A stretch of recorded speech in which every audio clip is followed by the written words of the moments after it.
He was barely holding it together, working 3 jobs just to save his daughter's life. But when his new boss looked him in the eyes and whispered, "I've been looking for you for 15 years," everything he thought he knew about his past and his future was about to change forever. Before we get into the story, comment below where in the world you are watching from today. The harsh buzz of the alarm clock pierced through Ethan Cole's dreams at 4:30 a.m. He reached out with a heavy arm to silence it, his muscles protesting from yesterday's double shift. The dim light of dawn hadn't even begun to break through his bedroom window. "Just another day," he whispered to himself, running a hand over his tired face. His body begged for just 5 more minutes of rest, but he knew better.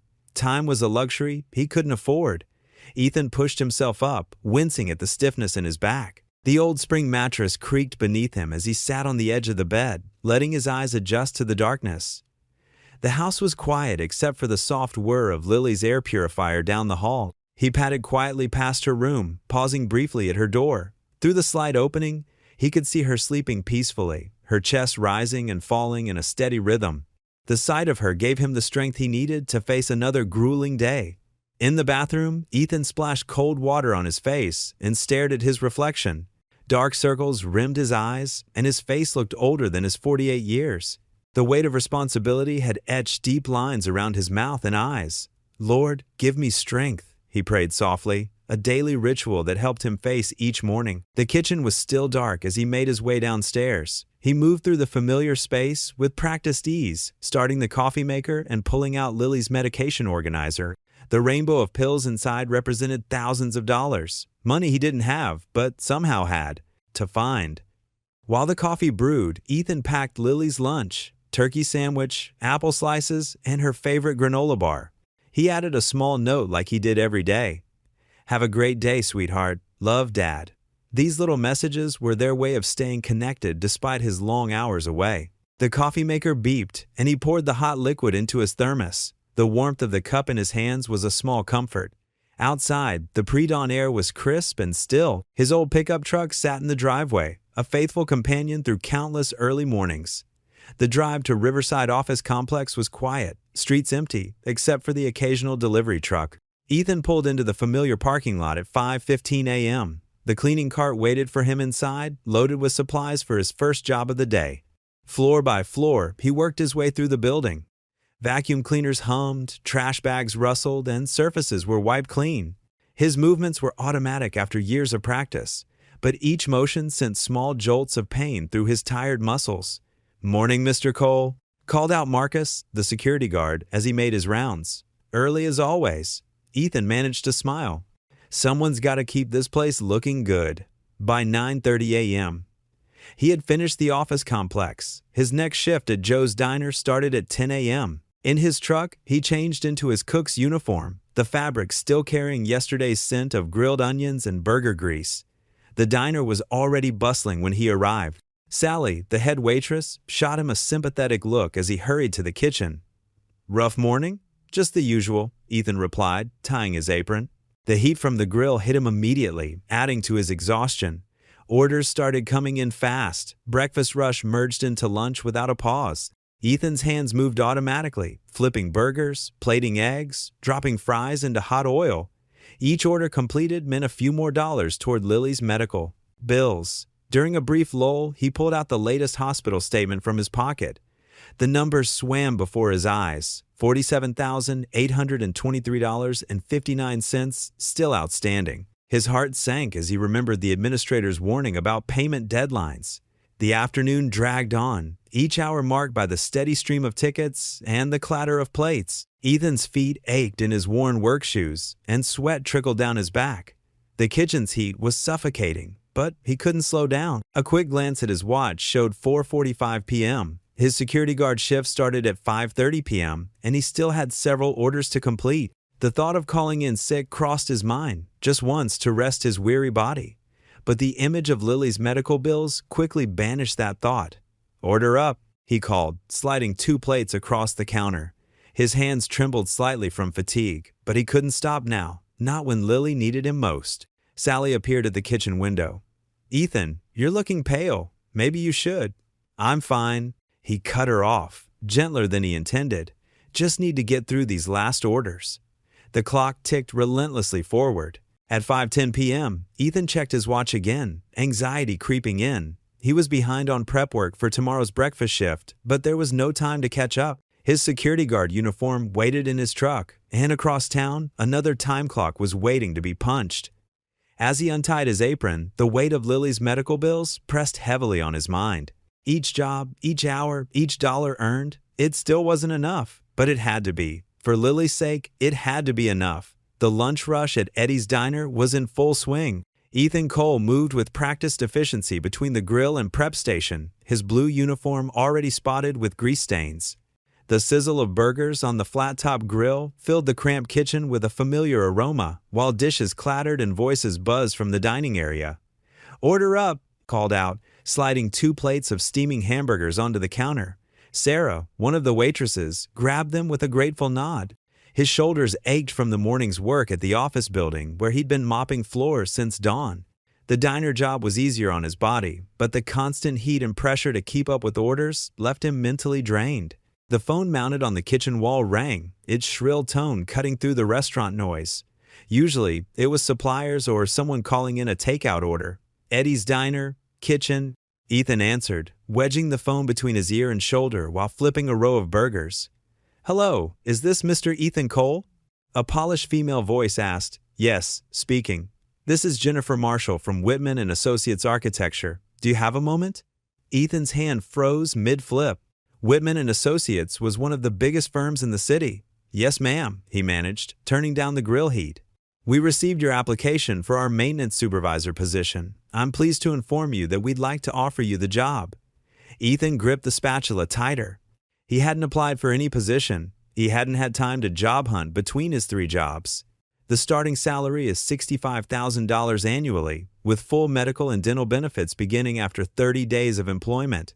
We also offer paid vacation and a matching 401k program.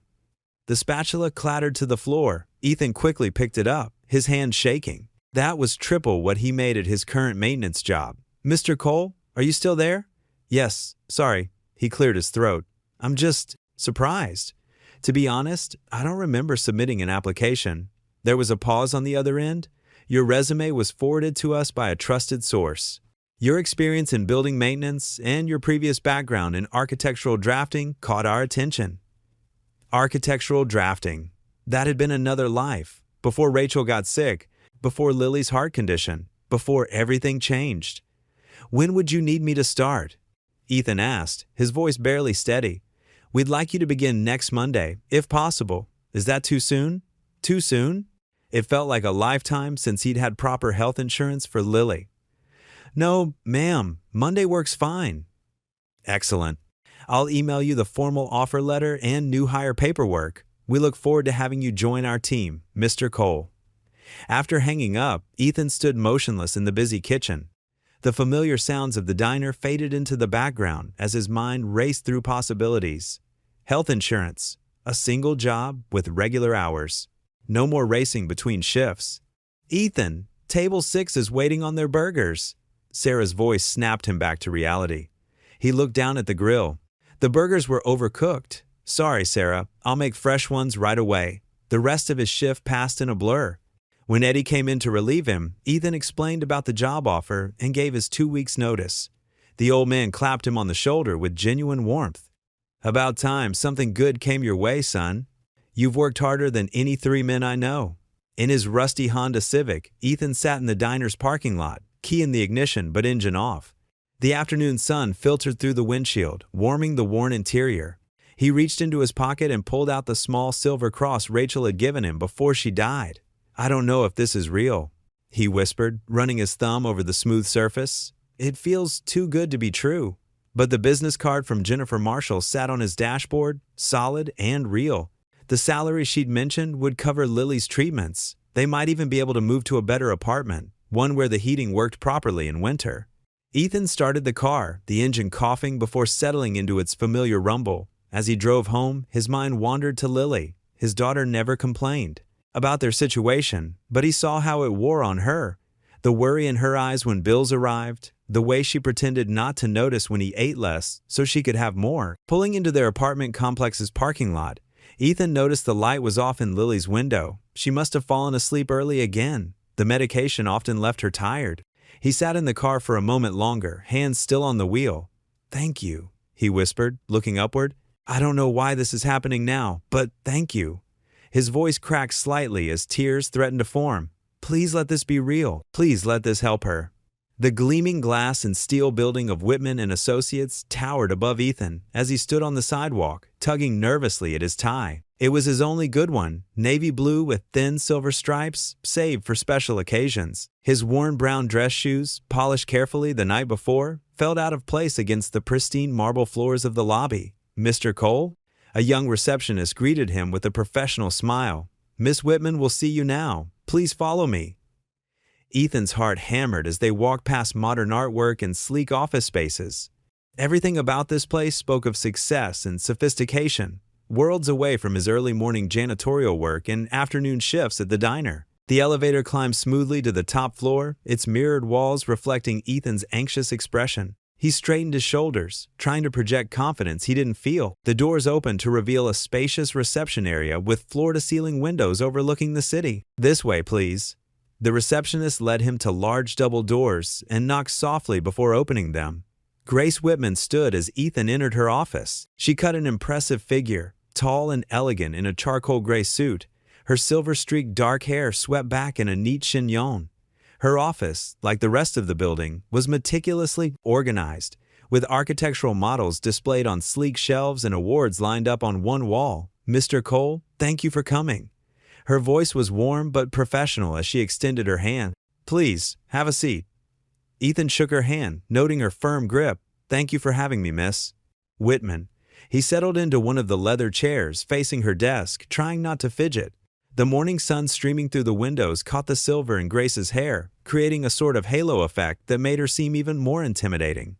"Your application was quite interesting," Grace began, opening a folder on her desk. "3 current jobs. Excellent references from all your employers. That shows remarkable dedication." Ethan nodded, his throat tight. "I believe in working hard, ma'am. Please, call me Grace." She studied him with keen brown eyes. "Tell me, Mr. Cole, what brings you to Whitman and Associates?"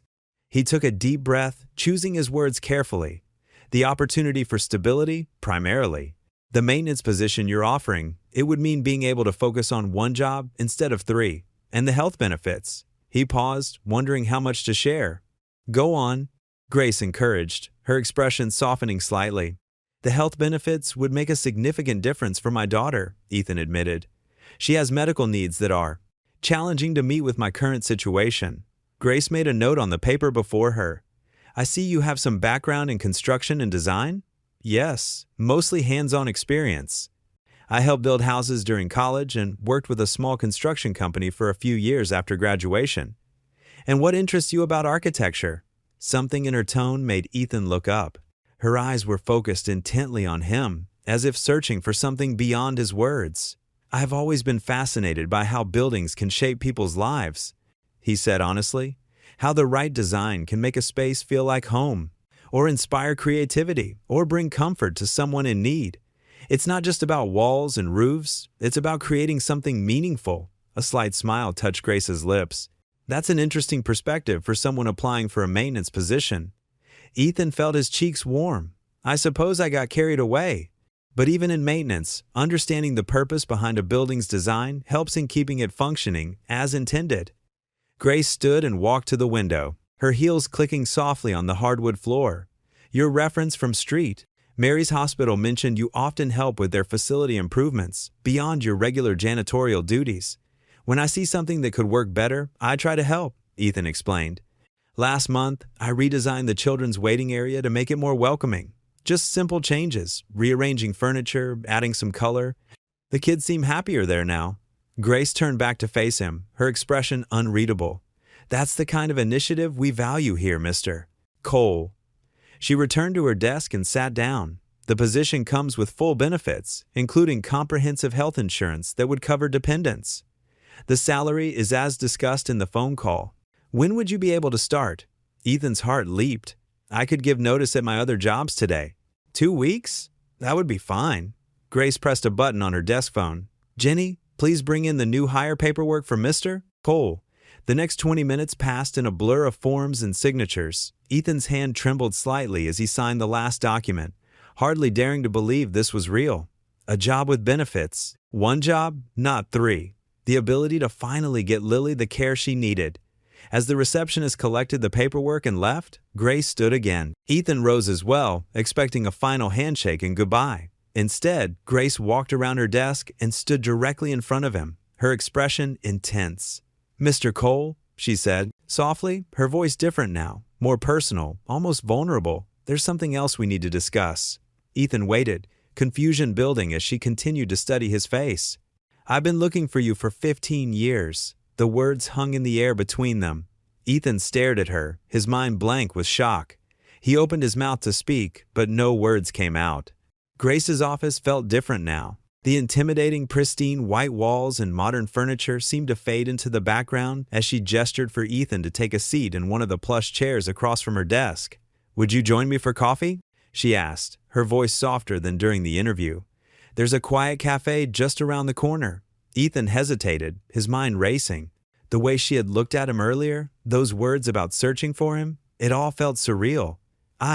Yes, that would be fine.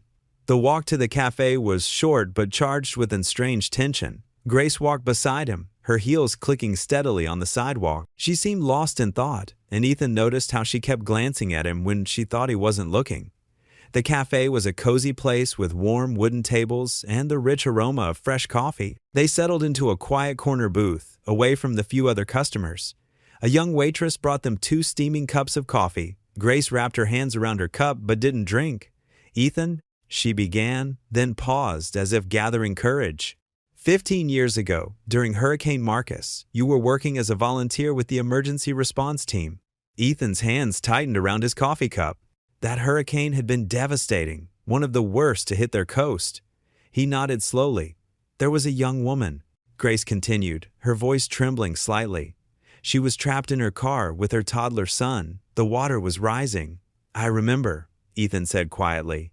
The memory rushed back, rain pelting his face, wind howling, the terrified eyes of a woman, clutching her child in a partially submerged car. "That was my son, David." Grace's eyes filled with tears. "You saved him. You saved both of us." Ethan sat back, stunned. The elegant CEO before him was that same desperate mother he'd helped all those years ago? I had no idea."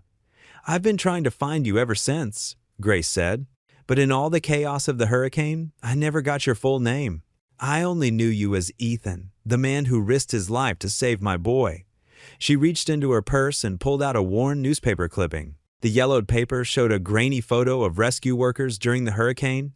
"This was the only picture I had. You can barely see your face." Ethan stared at the image. He could just make out his younger self in the background, helping people through floodwaters.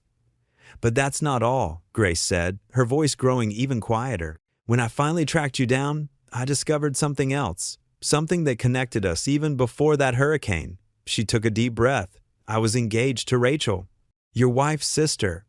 The words hit Ethan like a physical blow. Rachel, his wife's beloved sister, who had died in a car accident shortly before his wife's own passing. The same Rachel who had barely spoken to him in the years before her death. "You and Rachel?" he managed to say. Grace nodded, pain evident in her eyes. "We were together for 3 years, but there was a misunderstanding, a terrible one. She broke off our engagement and," her voice caught, "we never reconciled before she died." Ethan's mind was spinning. He remembered Rachel's withdrawal from the family, how she had become distant and sad. His wife had never known why her sister had changed so dramatically. "David is 23 now," Grace said, looking down at her untouched coffee. "He's always wanted to meet the man who saved him. And when I realized you were that same man and that you were connected to Rachel," she spread her hands helplessly. "It felt like more than coincidence." The cafe seemed to shrink around them, the weight of these revelations pressing in. Ethan thought of all those years ago, the hurricane, Rachel's death, his wife's passing, and now this connection to Grace. It was overwhelming. "I don't know what to say," he admitted. "You don't have to say anything right now," Grace assured him. "I know this is a lot to take in. I needed you to know why I've been searching for you, why finding you means so much." Ethan nodded, his throat tight. The simple maintenance job interview had suddenly become something far more complicated. He thought about his own secrets, the desperate measures he'd taken for Lily's medical care. What other connections from the past might surface? What other revelations waited to be uncovered? Grace watched him carefully, her professional composure returning slightly. Take some time to process this. The job is still yours, if you want it, no strings attached. But they both knew it wasn't that simple anymore. Their lives were already entangled in ways neither of them had imagined just hours ago. Ethan looked at Grace and saw not just a CEO offering him a job, but a woman who carried her own burden of grief and unresolved past. The coffee had grown cold between them, untouched by either. Through the cafe window, Ethan could see the towering architecture firm building where, just this morning, he had hoped for a fresh start. Now, that hope was mixed with uncertainty about what this connection to Grace might mean for his future. Ethan sat in Grace's office, his hands clasped tightly in his lap as she reviewed his personnel file. The morning sun filtered through the floor-to-ceiling windows, casting a warm glow across her desk. She looked up from the papers, her expression unreadable. "Why didn't you mention your architectural background during the interview, Ethan?" Grace's voice was gentle but curious. Ethan shifted uncomfortably in his chair. "It was a long time ago. I never finished my degree, and with Lily's condition." He trailed off, the familiar weight of regret settling in his chest. "But you did complete 3 years at State University," Grace said, tapping her finger on the file. "And your professor's recommendations are quite impressive." Ethan's face warmed.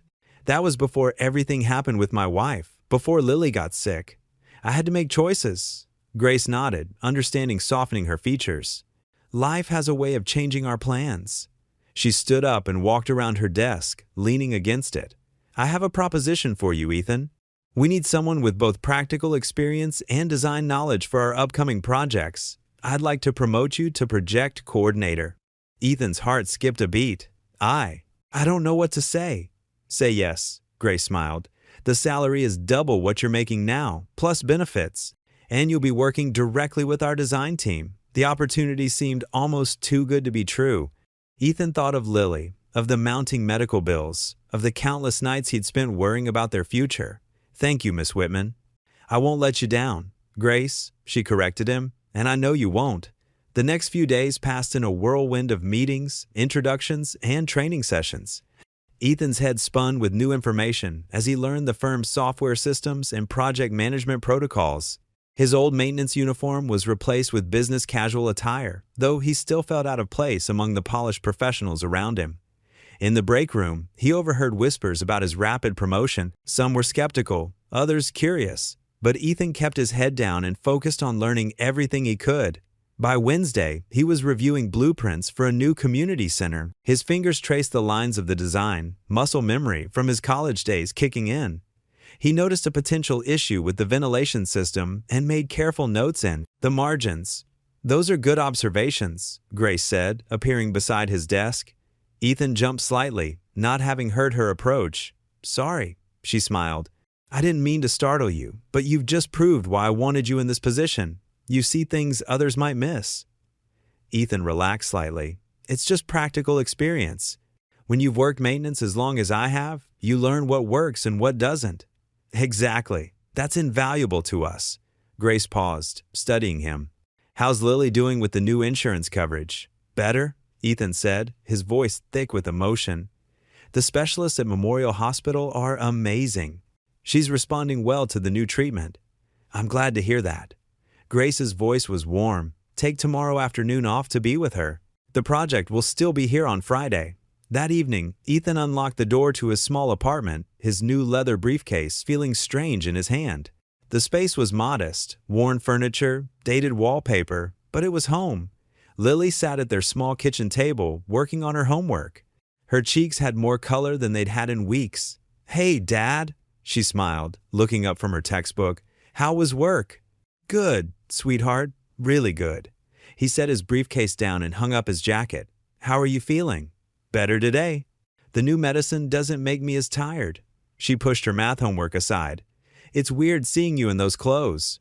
You look like one of those guys from TV shows about fancy offices." Ethan chuckled, loosening his tie. "Trust me, I feel just as strange wearing them." He sat down at the table and pulled an envelope from his briefcase, his first paycheck from the firm.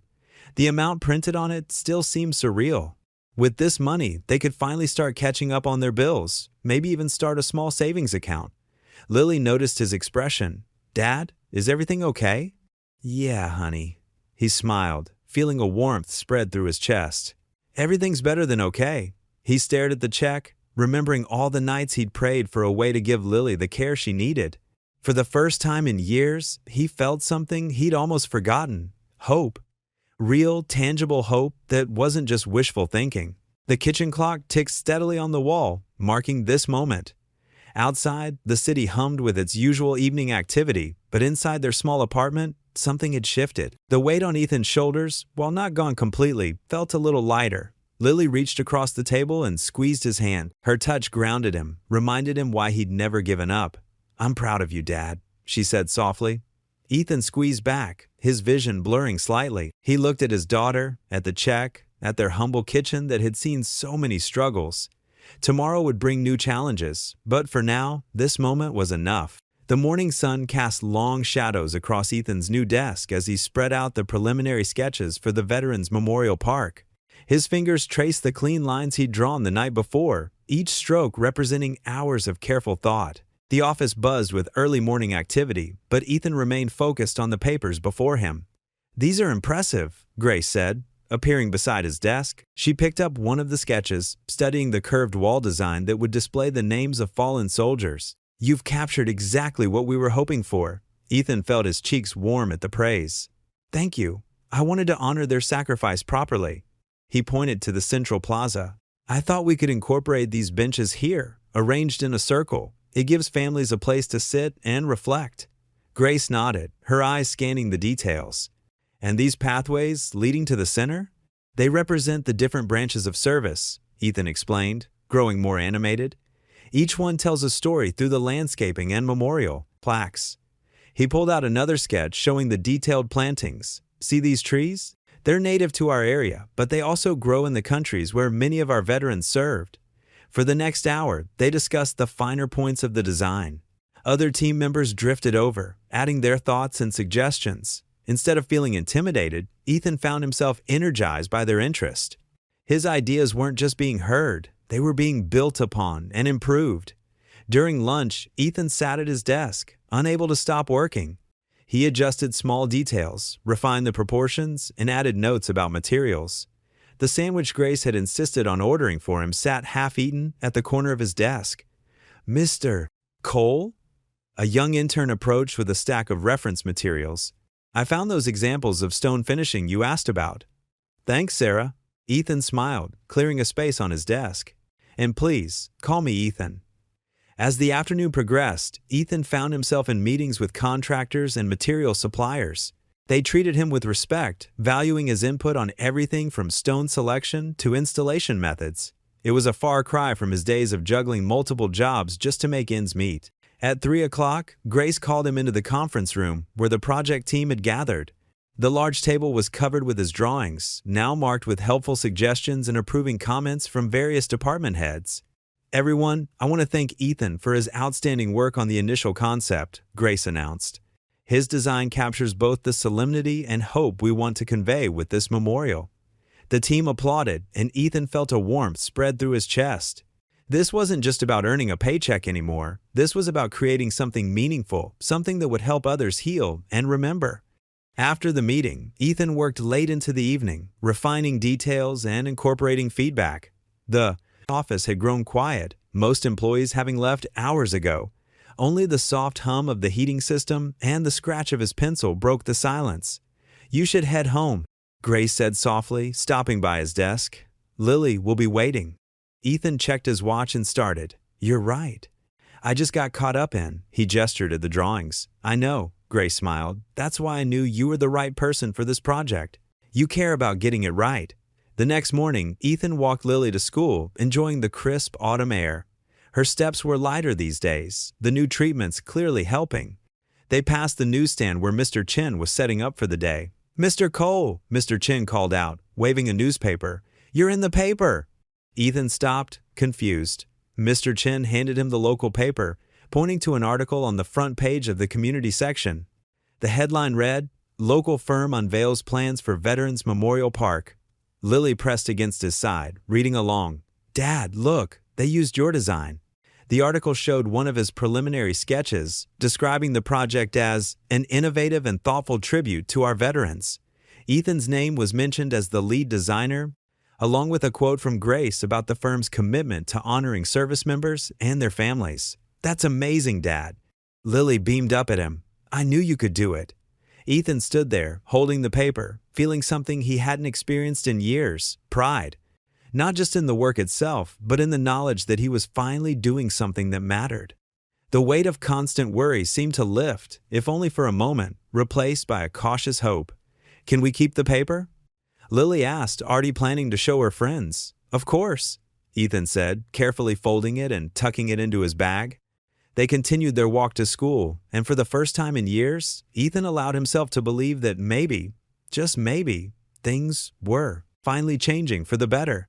The morning sun caught the frost on the grass, making it sparkle like tiny diamonds.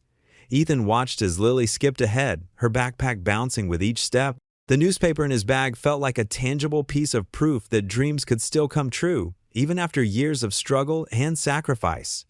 The office had grown quiet as evening settled in. Most employees had left hours ago, leaving behind empty desks and dimmed computer screens. Ethan sat at his workstation, the soft glow of his desk lamp illuminating the veterans' memorial plans spread before him. He'd lost track of time again, consumed by the details of the project. A movement caught his eye. Grace stood in her office doorway, her silhouette framed by the warm light behind her. She looked different after hours, more relaxed, her usual formal blazer replaced by a casual cardigan. "You're here late," she said, walking towards his desk. Again, Ethan straightened in his chair, "just trying to get these pathways right." He gestured to the drawings. "The flow needs to feel natural." Grace pulled up a chair beside him. "You know, Rachel would have loved this project." Her voice was soft, tinged with memory. She always said architecture should serve the heart as much as the eye. The mention of Rachel's name hung in the air between them. Ethan's hands stilled on the papers. "I didn't know you two were that close," he said carefully. Grace's fingers traced invisible patterns on the desk. "We were engaged for 2 years. Rachel was. She understood me in ways no one else did." She paused, collecting her thoughts. The hurricane changed everything. Ethan remembered that night with stark clarity, the howling wind, the rising water, the weight of Grace's toddler in his arms as he fought through the storm. "I never knew you were Rachel's fiancé. That night, you were just a desperate mother trying to save her child, and you were just a stranger who risked his life to help at us." Grace's eyes met his. "I searched for you afterward, but by then," she swallowed hard, "Rachel was gone, and everything fell apart." The silence between them felt heavy with unspoken grief. Outside, the city lights twinkled through the windows, a distant constellation of urban stars. "How did you cope?" Ethan asked quietly. "After Rachel?" Grace's laugh was hollow. "I didn't, not really. I threw myself into work, built this company, raised David, but there was always this emptiness." She looked at him intently. "Until I found out about you." Ethan shifted uncomfortably. "I don't understand. When I finally discovered who you were, the man who saved David, my former fiancé's brother-in-law, it was like finding a missing piece." Grace's voice grew stronger. "You were the only bright spot in all that darkness. The only real hope I had after Rachel died." The weight of her words pressed against Ethan's chest. His own grief over his wife's death felt raw, suddenly, exposed. He wanted to tell Grace about the lonely nights, the struggle to stay strong for Lily, the way he'd locked his heart away, but the words wouldn't come. "Grace, he started, then stopped. How could he explain that her presence stirred feelings he wasn't ready to face? That the thought of opening up terrified him? She seemed to understand his hesitation. "It's okay, Ethan. We all heal in our own time." She stood up slowly, gathering herself. "I just wanted you to know what you meant to me, what you still mean to me." Ethan watched her, torn between the urge to share his own story and the need to protect himself. The walls he'd built around his heart felt both necessary and suffocating. Grace paused at his desk one last time. "When you're ready to talk about her, about your wife, I'm here," she offered a gentle smile. "Some burdens are lighter when shared." Ethan nodded, unable to find his voice. As Grace's footsteps faded down the hallway, he sat in the quiet office, surrounded by his drawings and the echoes of their conversation. The memorial plans before him blurred slightly as he thought about Grace's words, about hope and healing, and the possibility of letting someone in again. He wasn't ready, not yet, but for the first time in years, he wondered if maybe, someday, he could be. The morning sun filtered through the kitchen window as Ethan sorted through the mail at his small dining table. Bills, advertisements, and more bills, the usual stack that made his stomach clench. But today was different. Among the pile, a letter from Memorial Hospital caught his attention. His hands trembled slightly as he tore open the envelope. Ethan's eyes scanned the official letterhead, then moved down to the body of the letter. He had to read it twice to make sure he wasn't imagining things. The words blurred as tears welled up in his eyes. "We are pleased to inform you that your daughter's medical treatment will continue under your new insurance coverage." He pressed the letter to his chest and closed his eyes. For the first time in months, maybe years, he felt the crushing weight of financial worry lift from his shoulders. No more sleepless nights wondering how to scrape together money for Lily's next treatment. No more choosing between medication and groceries. "Dad?" Lily's voice came from the hallway. "Is everything okay?" Ethan quickly wiped his eyes and turned to face his daughter. She stood in her pajamas, her dark hair tousled from sleep, concern etched on her young face. "Everything's perfect, sweetheart," he said, his voice thick with emotion. "Come here." Lily crossed the kitchen and settled into the chair next to him. He handed her the letter, watching as she read it carefully. "So, we don't have to worry anymore?" she asked cautiously, hope creeping into her voice. "No more worrying," Ethan confirmed, pulling her into a tight hug. "The new job's insurance is going to cover everything." Lily buried her face in his shoulder. "I'm so glad, Dad. I know how hard it's been." "Hey now." Ethan pulled back, cupping her face in his hands. "That's not something you need to worry about anymore. How about we celebrate? What do you say to pancakes before school?" Lily's face lit up. "With chocolate chips?" "Extra chocolate chips," he promised, already moving to the cupboard. As they ate breakfast together, Ethan couldn't help but marvel at how much had changed in such a short time. The new job at the architecture firm had seemed too good to be true at first, but now it was transforming their lives in ways he hadn't dared to hope for. Later that morning, as Ethan walked into the office building, everything looked different. The marble lobby no longer felt intimidating, but welcoming. The security guard's greeting seemed warmer. Even the elevator music couldn't dampen his spirits. When he reached his desk, he found a sticky note from Grace asking him to stop by her office when he had a moment. His heart did a little jump, something that had been happening more frequently lately when he thought about Grace. He found her reviewing blueprints, her reading glasses perched on the end of her nose. She looked up when he knocked on the door frame, and her face softened into a smile. "Ethan, come in," she said, gesturing to the chair across from her desk. "How are you this morning?" "I'm good, really good, actually," he replied, settling into the chair.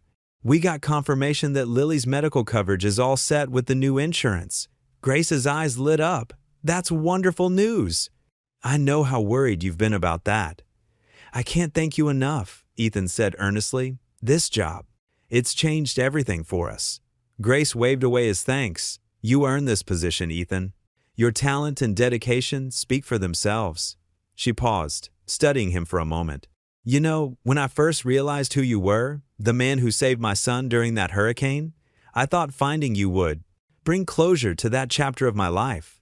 But instead," she trailed off, and something passed between them, an understanding, perhaps, or a possibility neither was ready to name. The rest of the day passed in a productive blur. Ethan threw himself into the Veterans Memorial Project with renewed energy, his gratitude fueling his creativity. The design was coming together beautifully, each element carefully chosen to honor those who had sacrificed everything. As evening approached, Ethan gathered his things and headed to the parking garage. Sitting in his car, he found himself thinking about Grace, her quiet strength, her unwavering support, the way she'd given him this chance to rebuild his life. She could have simply thanked him for saving her son all those years ago and left it at that. Instead, she'd seen something in him worth believing in. The drive home felt different too. The familiar streets seemed brighter somehow, more full of promise. As he turned onto his street, movement in his front yard caught his eye. His heart swelled at the sight that greeted him.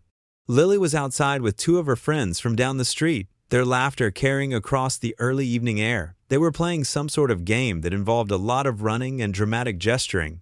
Lily's cheeks were flushed with excitement, her hair flying behind her as she ran. Ethan pulled into the driveway and cut the engine, but didn't get out right away. He wanted to savor this moment, his daughter, healthy and happy, playing like any other teenager. It had been so long since he'd seen her like this, carefree and full of life. The sound of her laughter, once rare, now filled the air like music. The morning bustle at the architecture firm felt different now. Ethan stood at the head of the conference table, his hands steady as he unrolled the latest blueprints for the Veterans Memorial Park. 6 pairs of eyes watched him intently, senior architects and project managers who, just weeks ago, would have barely noticed him mopping their floors. "The reflecting pool will extend here," Ethan explained, tracing his finger along the blue lines. "The names of our fallen heroes will be etched in granite panels, arranged in a circle. When visitors walk through, they'll feel like they're being embraced by history." Grace sat at the far end of the table, her expression thoughtful. She nodded encouragingly, and Ethan felt a flutter of confidence. But then Tom Henderson, one of the senior architects, cleared his throat. "The budget's already stretched thin," Tom said, tapping his pen against the table. "A reflecting pool of that size." Ethan's shoulders tensed, but he kept his voice steady. "I've already worked out the numbers." He pulled out a detailed cost analysis from his folder. "By adjusting the materials in other areas and working with local suppliers, we can make it happen without going over budget." The meeting continued for another hour, each detail scrutinized, each decision weighted with importance. By the time everyone filed out, Ethan's shirt collar felt too tight, and his earlier confidence had given way to exhaustion. Grace lingered behind. "You handled that well," she said, gathering her papers. "They respect you, Ethan. They see what I saw in you." "Thank you," he replied, but his mind was already racing ahead to his next challenge, a doctor's appointment with Lily that afternoon. The rest of the morning blurred past in a whirlwind of phone calls, contractor meetings, and endless emails. Ethan's desk, once pristine, now overflowed with architectural drawings and permit applications. His old maintenance uniform hung in the corner of his office, a reminder of how far he'd come and how far he still had to go. At noon, he rushed out to pick up Lily from school.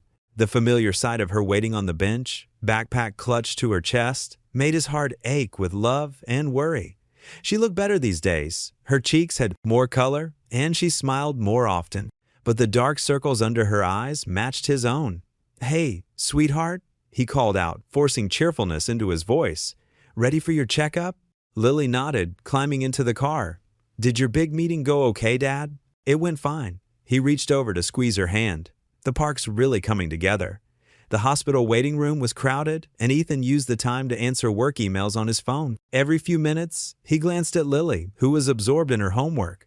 The sight of her determination, even here in this sterile environment, made his chest tight with pride. "Doctor, Martinez's news was good. Lily's latest tests showed improvement.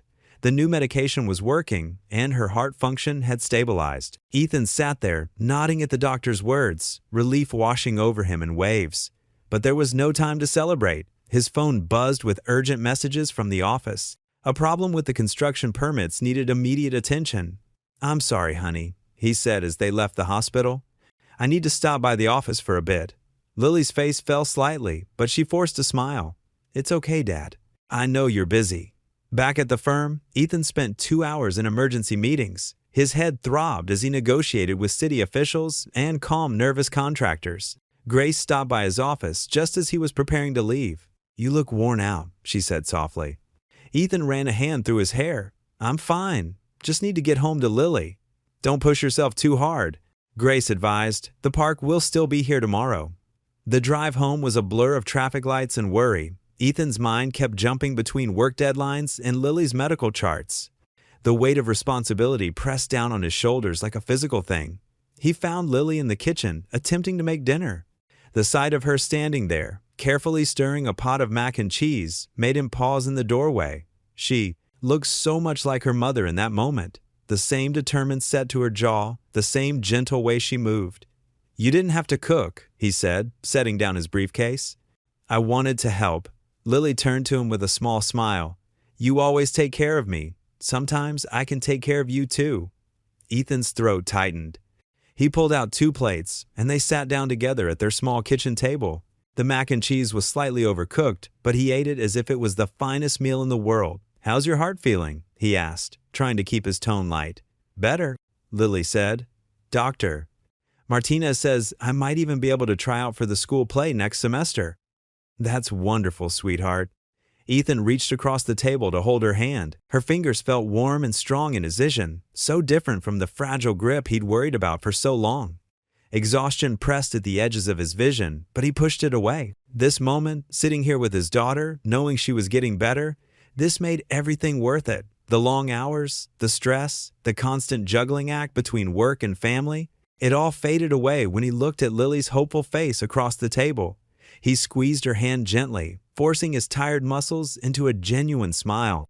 Tomorrow would bring new challenges, more meetings, more decisions to make.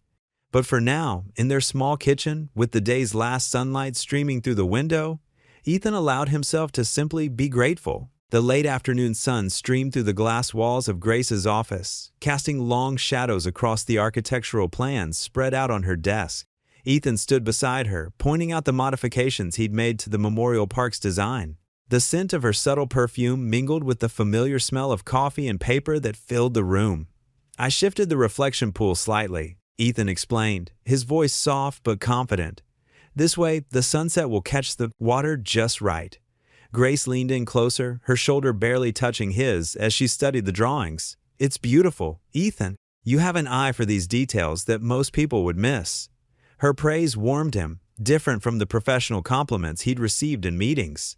There was something personal in her tone, a gentleness that made his heart beat a little faster. They worked like this often now, side by side in her office during the quiet hours when most employees had gone home. Grace had a way of making him feel at ease, of drawing out ideas he might have kept to himself. She listened not just with her ears, but with her whole being, her green eyes focused and attentive. "Tell me about this section," she said, pointing to a curved wall in the design. Her hand brushed against his as she reached across the blueprint. "That's where the names will go," Ethan replied, trying to ignore the flutter in his stomach at her touch. "I wanted it to feel like an embrace, like these fallen soldiers are still watching over their loved ones." Grace's expression softened.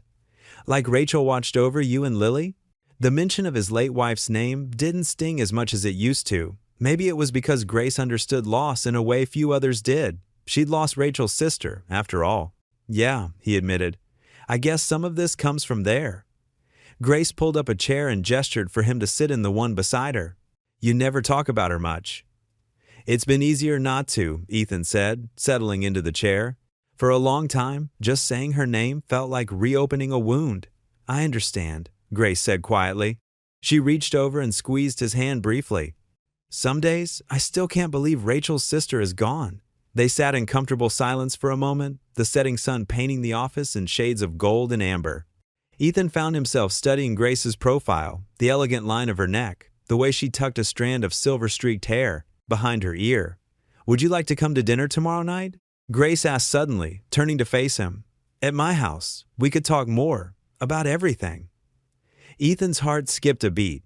This wasn't a business dinner or a casual coffee break. This was something more personal, more intimate.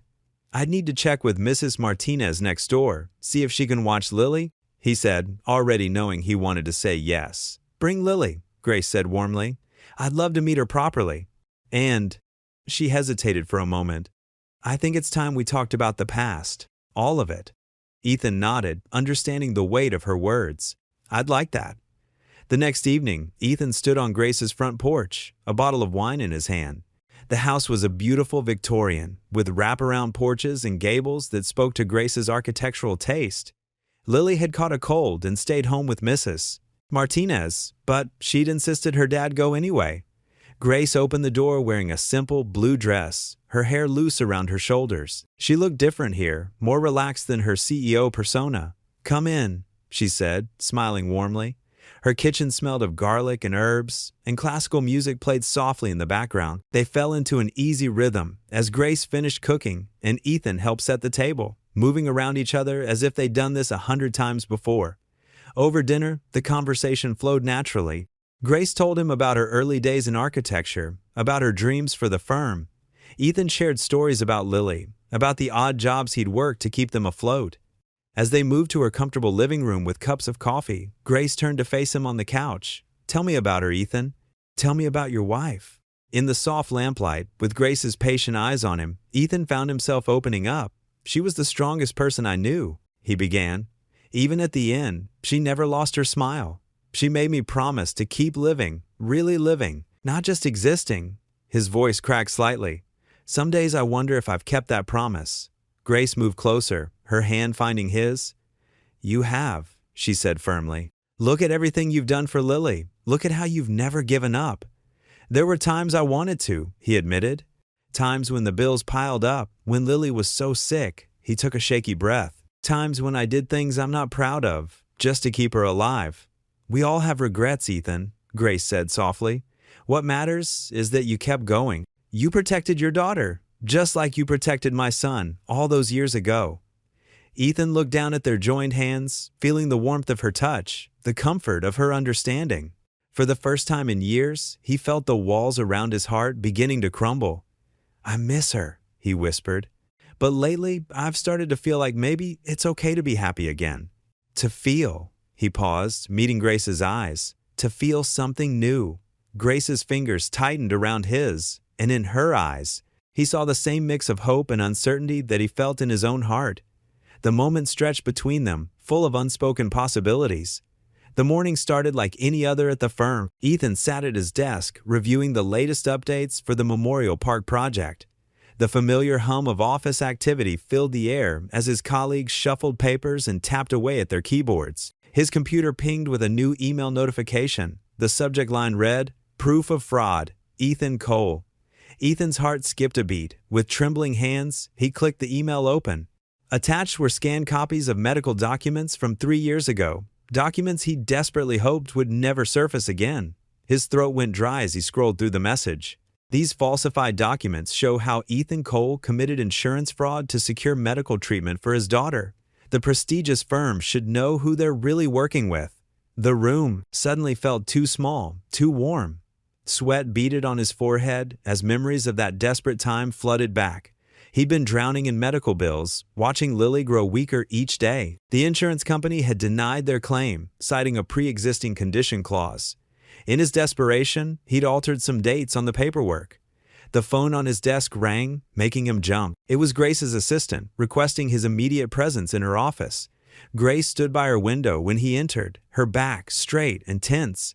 She turned slowly, holding a printed copy of the email. Her face, usually warm and understanding, now wore a mask of professional detachment. "Please, sit down, Ethan," she said, her voice carefully controlled. He sank into the chair, feeling like a teenager in the principal's office. The silence stretched between them, heavy with unspoken words. "I received this email an hour ago," Grace finally said, placing the papers on her desk. "I've already spoken with the board. They're demanding immediate action." Ethan's hands gripped the armrests. "Grace, I can explain." She held up her hand. "Before you say anything, I need you to understand the severity of this situation. This isn't just about you anymore. The Memorial Park project has garnered significant public attention. If this gets out," she trailed off, rubbing her temples. "It was 3 years ago," Ethan said, his voice barely above a whisper. "Lily was dying. The insurance company." He swallowed hard. "I had no choice." Grace's expression softened slightly, but her professional demeanor remained. "I understand the circumstances that drove you to this, Ethan, but fraud is fraud. The board is concerned about the firm's reputation." She pulled out another document from her desk drawer. "Effective immediately, you're suspended pending an investigation." "I'm sorry, but I have to ask for your badge and building access card." The words hit him like physical blows. With numb fingers, he unclipped his badge and placed it on her desk, followed by his access card. Each item felt like he was laying down a piece of his dreams. "What about the project?" he asked, thinking of all the work they'd put into the Memorial Park. "It will continue under different leadership," Grace replied, unable to meet his eyes. "Ethan, She hesitated, and for a moment he saw the woman he'd grown close to these past months, not the CEO. But she quickly composed herself. "Security will escort you to collect your personal items." Walking through the office under the watchful eyes of security felt surreal. His colleagues whispered and stared as he packed his desk, shoving family photos and personal items into a cardboard box. The design sketches for the memorial park, his vision, his dream, remained spread across his desk. They weren't his to take anymore. In the parking garage, Ethan sat in his car, the box of belongings beside him. The weight of what had happened crashed over him in waves. He'd lost not just a job, but a chance at redemption, at providing Lily with the life she deserved. The trust he'd built with Grace, the connection they'd shared, all of it lay in ruins. His hands gripped the steering wheel until his knuckles turned white. A bitter laugh escaped his throat as he remembered all his prayers of thanksgiving when he'd first gotten this job. Now it felt like a cruel joke. He'd dared to hope, to believe that his life was finally turning around, and this was his punishment. The afternoon sun filtered through the garage's concrete pillars, casting alternating patterns of light and shadow across his dashboard. It reminded him of the stained glass windows in the hospital chapel where he'd spent so many nights praying for Lily's recovery. But now, sitting alone in his car, those prayers felt hollow. "Why now?" he whispered, his voice breaking. "Why give me hope just to take it all away?" The echo of his words faded into the empty garage. The box beside him contained 3 years of growing security and stability, now reduced to a few personal items. His phone buzzed, probably Lily, wondering why he wasn't answering her texts about picking her up from school. How would he tell her? How could he explain that everything they'd built was crumbling because of a desperate choice he'd made years ago? Ethan leaned his forehead against the steering wheel, feeling the cool leather against his skin. The shame and betrayal coursed through him, threatening to overwhelm his carefully maintained composure. He'd lost not just a job, but a purpose, a community, and possibly the one person who'd begun to heal his broken heart. The temptation to drive away and never look back was almost overwhelming. To leave behind the project, the firm, the town, everything that now reminded him of his failures. But Lily's face floated in his mind, and he knew he couldn't run. She needed him, even if he felt like he'd failed her yet again. The hallways of the architecture firm seemed longer and colder now. Ethan deliberately took the back stairs, avoiding the main corridors where he might run into Grace. His shoulders hunched as he gathered his personal belongings, stuffing them into a cardboard box with trembling hands. Through the glass walls of his office, he caught a glimpse of Grace walking past. Their eyes met for a brief moment before he quickly looked away, his jaw clenched tight. The betrayal sat like a stone in his chest, heavy and cold. Just days ago, they'd shared dinner and conversations that had given him hope. Now it all felt like a cruel joke. His phone buzzed. Another message from Grace. He deleted it without reading, just like the others. Back at home, Ethan found Lily curled up on the couch, looking pale and tired. Her breathing seemed more labored than usual. "Dad?" she called out weakly. "You're home early." Ethan set the box down and rushed to her side, placing his hand on her forehead. Her skin felt clammy and hot. "Hey, sweetheart, how you feeling?" "Not so good," she admitted, which worried him more. Lily never complained about feeling ill unless it was serious. "My chest hurts." Fear gripped his heart. Without his job, without the insurance. He pushed the thought away and tried to keep his voice steady. "Let's get you to the hospital, okay?" Lily nodded, too weak to argue. That scared him even more.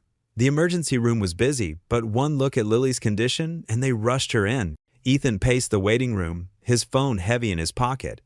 He knew he should call Grace. She had connections, she might be able to help, but pride and hurt kept him from reaching out. Hours passed in a blur of medical terms and worried faces.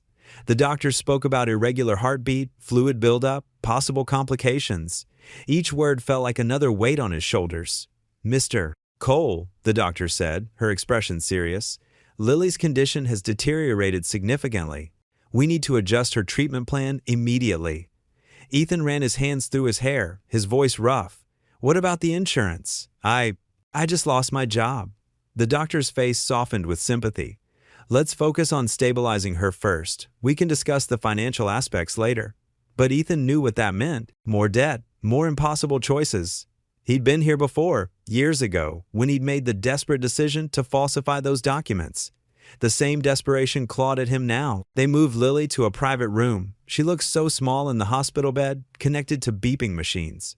Her face was drawn, but she still managed a weak smile when she saw him. "Dad, don't worry," she whispered. "I'll be okay." Ethan's heart broke. Here she was, sick and scared, trying to comfort him. He should be the strong one. He should have answers, solutions, a way to fix everything. But he had nothing. The night stretched on. Nurses came and went, checking vitals, adjusting medications. Ethan sat in the uncomfortable chair beside Lily's bed, watching her chest rise and fall. His phone remained silent. He'd turned it off hours ago, unable to face any more bad news. Around midnight, Lily finally fell into an uneasy sleep. The room grew quiet except for the steady beep of monitors. Ethan leaned forward, elbows on his knees, and for the first time since everything fell apart, he let his guard down. The tears came silently at first, then in shuddering breaths he couldn't control. Years of staying strong, of fighting against impossible odds, of trying to be both mother and father to Lily, it all crashed over him like a wave. "I'm sorry," he whispered to his sleeping daughter. "I'm so sorry I couldn't protect you better." His shoulders shook as he tried to muffle his sobs.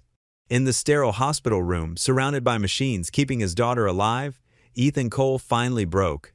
He thought about Grace, about the hope she'd represented, about how quickly it had all slipped away. He thought about his late wife, wondering if she would be disappointed in how he'd handled everything. The walls seemed to close in around him. The future, a dark tunnel with no light at the end. His daughter needed him to be strong, to find a way forward, but for the first time in his life, Ethan had no plan, no backup solution, no ray of hope to cling to. He reached out and gently took Lily's hand, careful not to disturb the IV line. Her fingers were cold, and he wrapped both his hands around hers, trying to warm them. The simple act of holding his daughter's hand, something he'd done countless times since she was born, now felt like the only thing keeping him anchored to reality. The night stretched endlessly before him, each tick of the clock a reminder of how powerless he truly was. In the darkness of the hospital room, Ethan Cole sat vigil beside his daughter, his tears finally spent, feeling more lost and alone than he ever had before. Grace sat at her desk, staring at the printed copy of the anonymous email that had started this nightmare. Her fingers traced the edges of the paper as guilt gnawed at her conscience. How quickly she'd turned on Ethan, despite everything she knew about his character.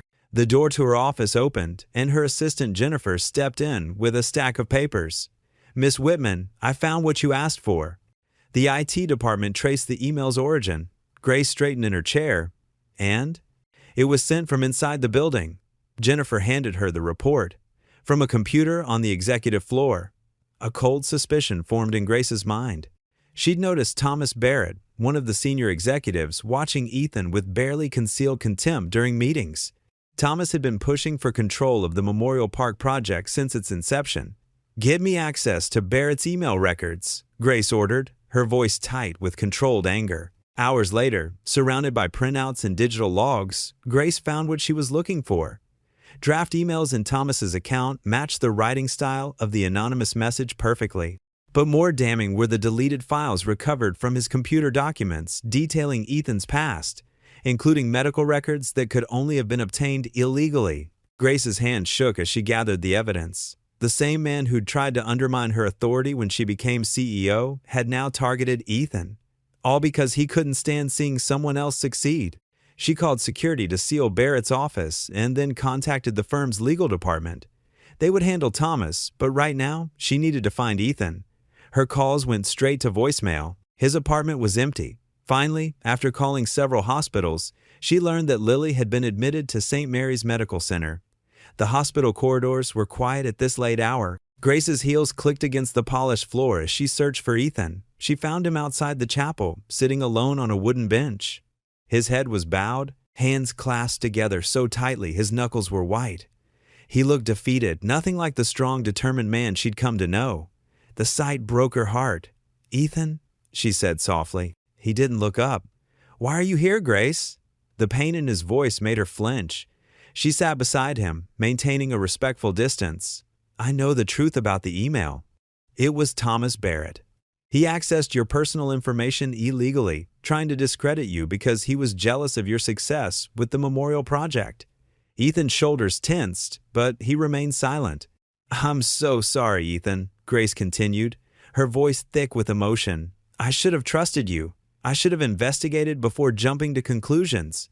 I let you down, just like everyone else in your life has." "It doesn't matter anymore," Ethan said, finally looking at her. His eyes were red-rimmed from exhaustion and worry. "Lily's condition is getting worse, without the insurance." He trailed off, running a hand over his face. "No, Grace said firmly. Listen to me. You're not alone in this. We're going to fight this together, both Barrett's lies and Lily's illness. Why would you help me now? Ethan asked, his voice barely above a whisper. After everything that's happened? Grace moved closer, placing her hand on his arm.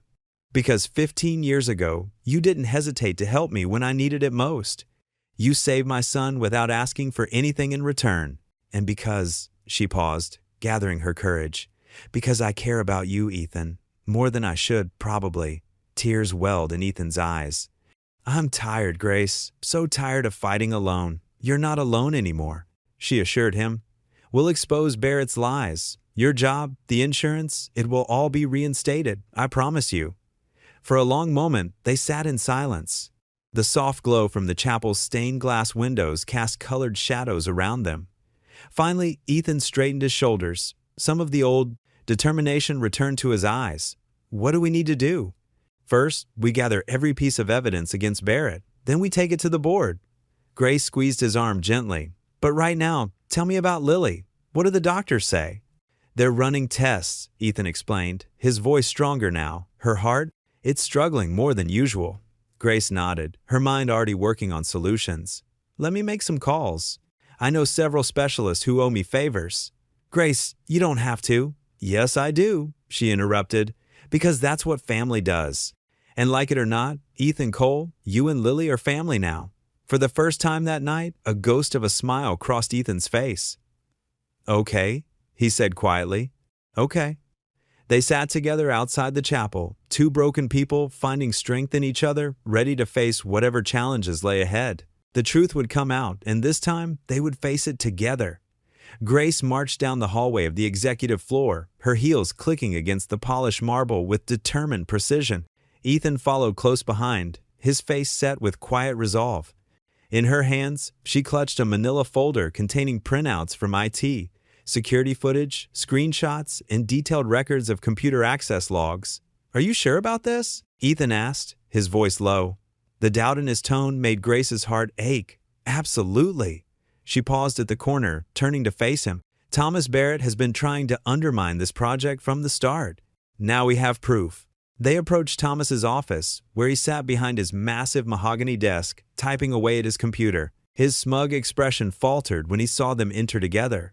Grace, Thomas said, his voice sickly sweet. And Mr. Cole. What an unexpected surprise. Grace dropped the folder on his desk with a sharp snap. Save it, Thomas. We know you sent the anonymous email about Ethan. Color drained from Thomas's face, but he quickly recovered. I have no idea what you're talking about. The IT department traced the email. Grace pulled out the computer logs. It came from your workstation at 9:47 p.m. last Tuesday. The security footage shows you were the only person in the building at that time. Ethan stepped forward, his voice steady despite the anger Grace could sense beneath the surface. Why? What did I ever do to you? Thomas's professional facade cracked. He stood up, his chair rolling backward. You? A maintenance worker who somehow managed to charm his way into a position that should have gone to someone with actual qualifications? He sneered. This company has standards. Standards? Grace's voice cut through the air like ice. Ethan has shown more integrity and talent in his short time here than you have in 15 years. The only reason you're still here is because of your father's connections to the board. Thomas's face reddened. You can't prove anything.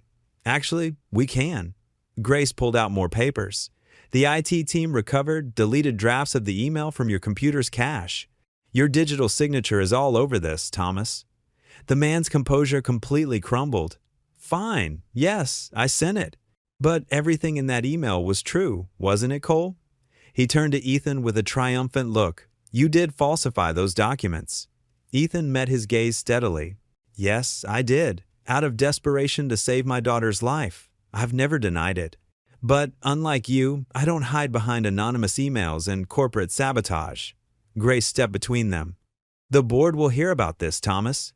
Attempted character assassination, corporate espionage, abuse of company resources, the list goes on. You're bluffing, Thomas said, but his voice wavered. Try me. Grace's tone left no room for argument. Pack your things. Security will escort you out. As if on cue, two security guards appeared in the doorway. Thomas looked from them to Grace, then to Ethan, his face twisted with impotent rage. Without another word, he began roughly shoving items into his briefcase. Grace turned to Ethan as the guards supervised Thomas's departure. "I owe you an apology," she said softly. "I should have trusted you, should have investigated before jumping to conclusions." Ethan's expression remained guarded. "You were protecting the company." "I understand." "The board wants to reinstate you immediately," Grace continued, "with a promotion to lead designer on the Memorial Park project. It's yours if you want it." Ethan was quiet for a long moment, looking around the office where his reputation had nearly been destroyed. "I need time to think about it." Grace nodded, respecting his hesitation. "Of course. Take all the time you need." They watched as Thomas was escorted out, his box of belongings clutched to his chest. The office fell silent, heavy with the weight of everything that had happened. "Thank you," Ethan finally said, "for finding the truth. I should have looked for it sooner." Grace met his eyes. "I hope someday you can forgive me." Ethan's expression softened slightly. "I'm not angry, Grace, just cautious. Trust takes time to rebuild." Grace understood. They had both been hurt too many times to rush back into blind faith. "Whatever you decide about the job, I want you to know that I believe in you. Always have, even when I let fear cloud my judgment." Ethan nodded, then turned toward the door. "I'll let you know my decision tomorrow." Grace watched as he walked through the office, past the curious faces of their colleagues, and toward the elevator. His shoulders were straight, his head held high, not like a man who had been defeated, but like someone who had weathered a storm and emerged stronger. As the elevator doors closed behind him, Ethan leaned against the back wall, letting out a long breath. His name was cleared, his job offered back, but the scars of doubt remained. Still, as he walked out of the building into the bright afternoon sun, he felt something he hadn't expected: hope. Not the desperate kind that had sustained him through his darkest days, but something steadier, more resilient. The truth had come to light. It wasn't a perfect ending, but it was a start. A chance to rebuild, not just his career, but maybe his trust in others too. As he headed to his car, Ethan knew the road ahead wouldn't be easy, but for the first time in weeks, he felt ready to face whatever came next. The community center buzzed with excitement as residents filed into the large meeting room. Metal chairs scraped against the floor as people settled in, their chatter filling the space with anticipation. Ethan stood near the podium, adjusting his tie for the third time. His hands trembled slightly as he organized his presentation materials. Grace watched him from the side of the room, a gentle smile playing on her lips. She'd seen him practice this presentation countless times, but tonight felt different. The whole town had shown up to hear about the Veterans Memorial Park project. Mayor Thompson stepped up to the microphone. "Good evening, everyone. We're here tonight to discuss an exciting project that will honor our local heroes." He gestured toward Ethan. "I'd like to introduce Ethan Cole, the lead designer for our new Veterans Memorial Park." Ethan approached the podium, his steps measured and careful. The crowd quieted, and he cleared his throat. "Thank you all for coming tonight," he began, his voice steady despite his nerves. "This park isn't just about creating a beautiful space. It's about remembering those who sacrificed everything for our freedom." As he clicked through his presentation slides, showing the carefully designed layouts and architectural renderings, people leaned forward in their seats. Ethan's passion shone through as he described each element: the reflecting pool, the memorial wall with names etched in granite, the peaceful garden spaces where families could gather and remember their loved ones. "Centerpiece," Ethan said, pulling up an image of a stunning bronze sculpture, "will be this piece called Eternal Watch. It represents the guardians who keep us safe, both past and present." An elderly veteran in the front row raised his hand. "Son, did you serve?" "No, sir," Ethan replied honestly, "but my brother did. He never came home from his last tour." His voice caught slightly, and Grace felt her heart tighten. She'd never heard him speak about his brother before. The veteran nodded solemnly. "You've done him proud with this design. Son, you've done all of us proud." A wave of murmured agreement rippled through the crowd. Someone started clapping, and soon the whole room joined in. Ethan's cheeks flushed with emotion as he looked out at the sea of supportive faces. After the presentation, people lined up to shake Ethan's hand and share their stories. A young widow showed him a photo of her husband who died in service. An older couple talked about their daughter currently deployed overseas. Each conversation seemed to strengthen Ethan's resolve, adding deeper meaning to the project. Grace hung back, watching as Ethan connected with each person. She saw how naturally he listened, how genuinely he cared about their stories. It was more than just professional courtesy, it was pure compassion. As the crowd thinned out, Grace approached him. "That went wonderfully," she said softly. Ethan ran a hand through his hair, looking both exhausted and energized. "I never expected this kind of response. These people, their stories. It makes everything we've been working for feel so much more important." "Would you like to take a walk?" Grace asked. "The park across the street is lovely at sunset." They strolled together in comfortable silence, the evening air cool and fresh. The sky painted itself in shades of orange and pink, casting long shadows across the grass. "You know," Grace said, stopping near a wooden bench, "I've been watching you these past months. The way you pour your heart into every detail of this project, how you listen to everyone's input, how you never give up, even when things get difficult." She turned to face him. "It's not just about the work anymore, Ethan." Ethan's eyes met hers, understanding dawning in their depths. "I've felt it too," he admitted quietly. "When you defended me during the investigation, when you believed in me, even when everything looked bad, it meant more than just professional support." Grace stepped closer. "I find myself thinking about you even when we're not working, about your strength, your dedication to Lily, your kindness." She took a deep breath. "I care about you, Ethan. More than I expected to." "Grace," Ethan's voice was tender. "These past months, working with you, getting to know you, you've helped me believe in myself again, in possibilities I thought were long gone." He reached out and gently took her hand. "I care about you too." They stood there in the fading light, hands clasped, sharing a moment of perfect understanding. No grand declarations, no dramatic gestures. Just two people acknowledging the quiet bond that had grown between them, as natural as the sunset painting the sky above. The moment held all the promise of something new beginning, something neither of them had been looking for but had found in each other. In the distance, the community center lights began to switch off, marking the end of the successful presentation night. But for Ethan and Grace, it marked the beginning of something much more meaningful. Ethan sat in Dr. Martinez's office, his hands gripping the armrests of the chair so tightly his knuckles had turned white. The doctor's words seemed to float in the air between them, too wonderful to be real. "You're saying there's a match?" Ethan's voice cracked. "For Lily?" Dr. Martinez nodded, her kind eyes crinkling at the corners. "Yes, Mr. Cole, the experimental procedure we discussed last month? We found a perfect match for Lily. The success rate for this type of compatibility is remarkable." Ethan leaned forward, his heart pounding. "And the risks?" "Every procedure has risks," Dr. Martinez explained, shuffling through her papers.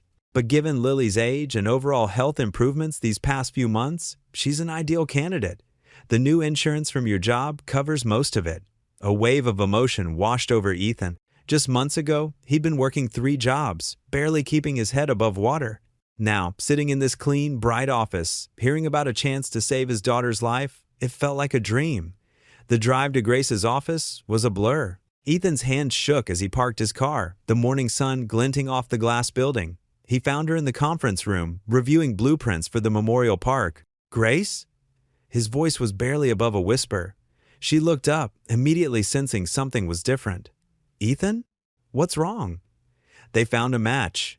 The words tumbled out. "For Lily. The experimental procedure. She's eligible. The insurance. Your job. Everything." He stopped, overwhelmed. Grace's face lit up with joy. She crossed the room and, without hesitation, pulled him into a tight hug. "That's wonderful news." When they separated, Ethan wiped his eyes. "I wouldn't be here without you, Grace. You gave me this chance. You believed in me when no one else did." Grace shook her head, her eyes soft.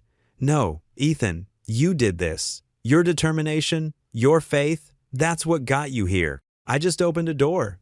You walked through it yourself. But after everything that happened, the scandal, the suspension, you still fought for me.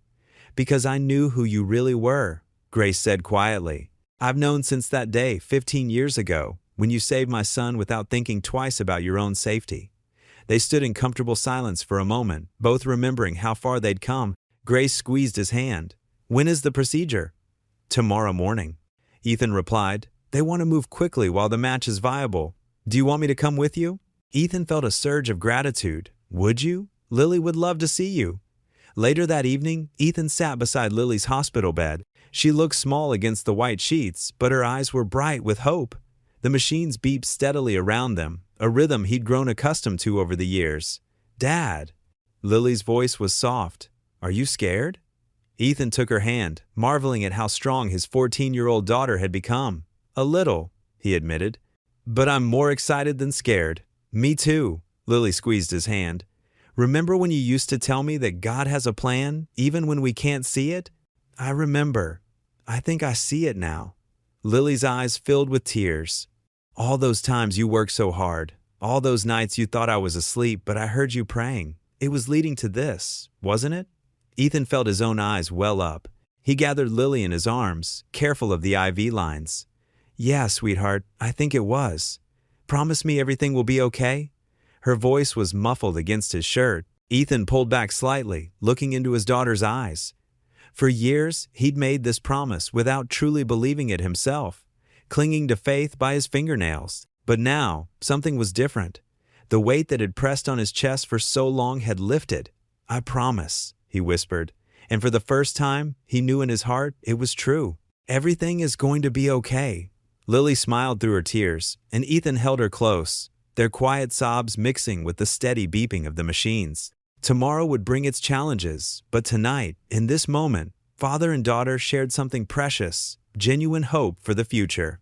The morning sun cast long shadows across the newly completed Memorial Park. American flags fluttered in the gentle breeze as hundreds of people gathered for the grand opening ceremony. Polished granite, monuments stood proud against the backdrop of flowering cherry trees, their pink blossoms dancing in the air. Ethan adjusted his tie, feeling out of place in the formal suit Grace had insisted he wear. His hands trembled as he reviewed his speech notes one last time.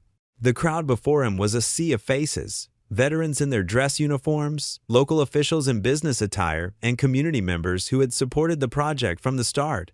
"You've got this," Grace whispered, squeezing his arm. She looked elegant in a navy blue dress, her presence beside him giving him strength. Mayor Thompson approached the podium first. "Ladies and gentlemen, what you see before you today is more than just a memorial. It's a testament to the power of vision, dedication, and heart. And we have one man to thank for bringing this dream to life, Ethan Cole."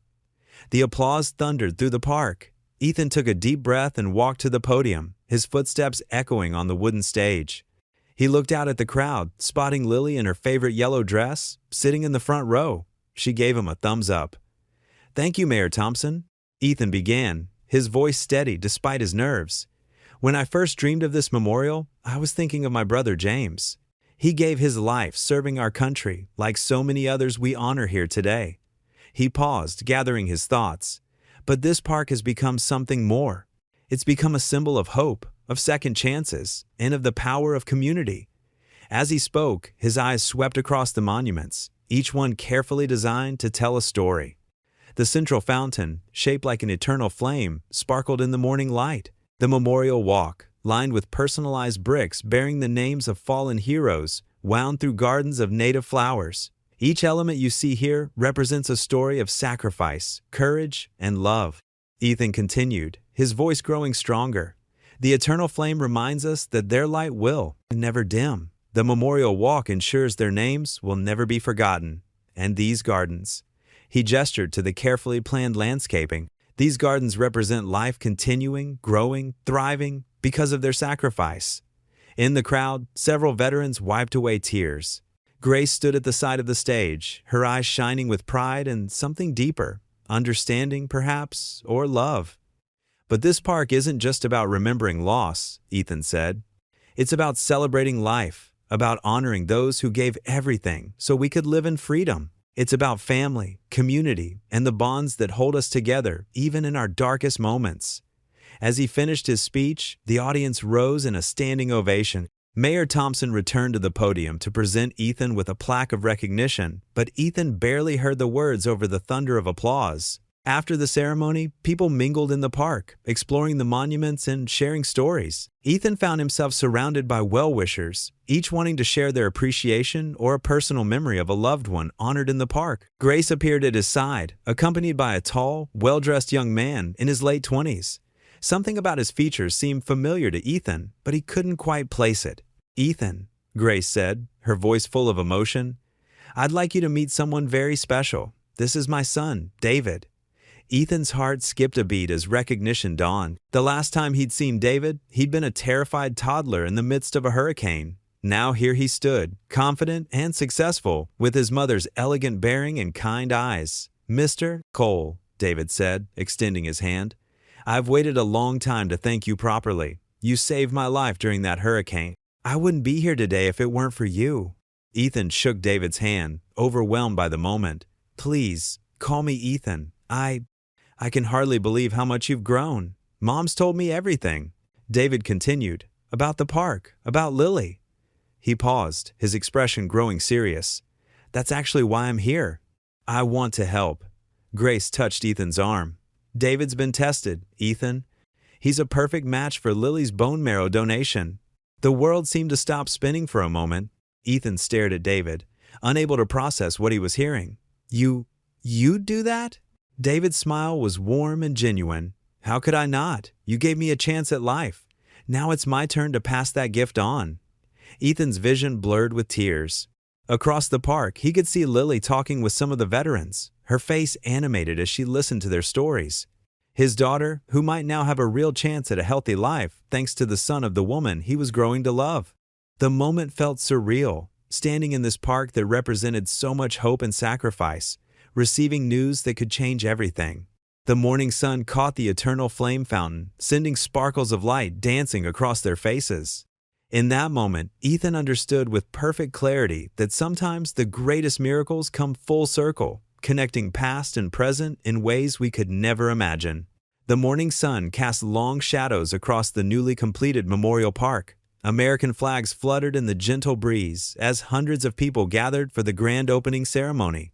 Polished granite monuments stood proud against the backdrop of flowering cherry trees, their pink blossoms dancing in the air. Ethan adjusted his tie nervously, feeling out of place in the formal suit Grace had insisted he wear. His hands trembled slightly as he looked out at the crowd from his place near the podium. The first row held familiar faces. Grace, elegant as always in a navy dress, and beside her, Lily, whose cheeks now held a healthy glow that had been missing for so long. The mayor, Sarah Thompson, stepped up to the microphone, her voice carrying across the hushed gathering. Today marks more than just the opening of a memorial park. It represents the spirit of our community, the strength of those who serve, and the power of one man's vision. Ethan's chest tightened as the mayor continued. He thought of all the long nights, the countless revisions, and the unwavering support that had brought this dream to life. "This park stands as a testament to courage," Mayor Thompson said, gesturing to the central monument. "Not just the courage of our fallen heroes, but the everyday courage of people like Ethan Cole." The crowd's attention shifted to Ethan, and he felt his face flush. Lily beamed at him from her seat, giving him a small wave that made his heart swell.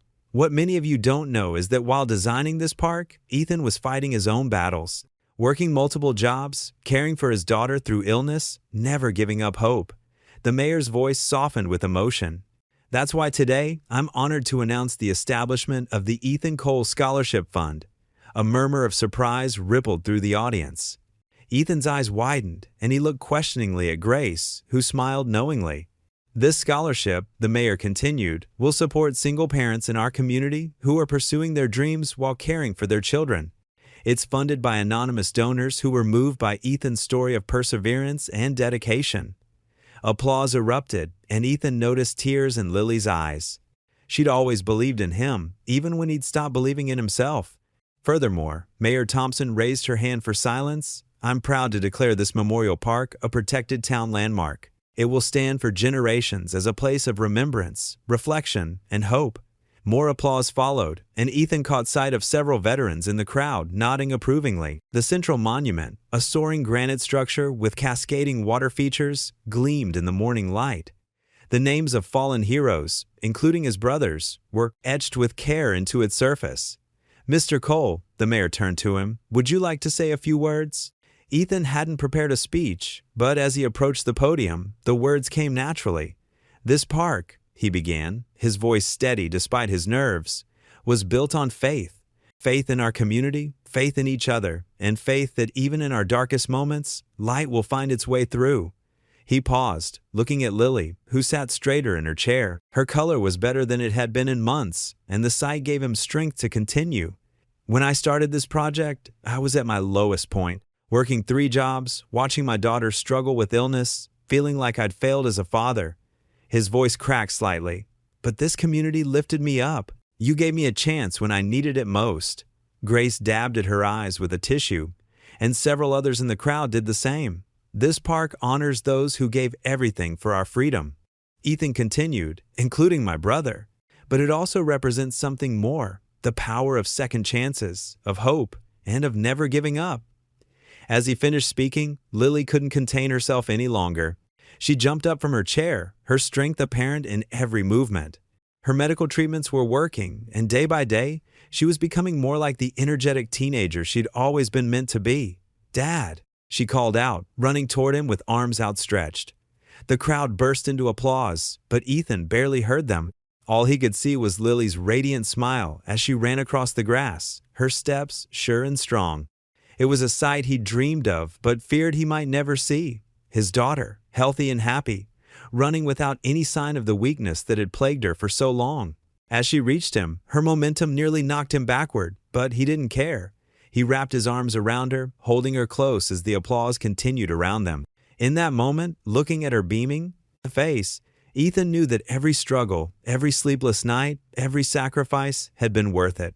The morning sun caught the tears in Lily's eyes as she hugged him tighter. "I'm so proud of you, Dad," she whispered. Ethan held his daughter, his miracle, as the crowd continued to cheer.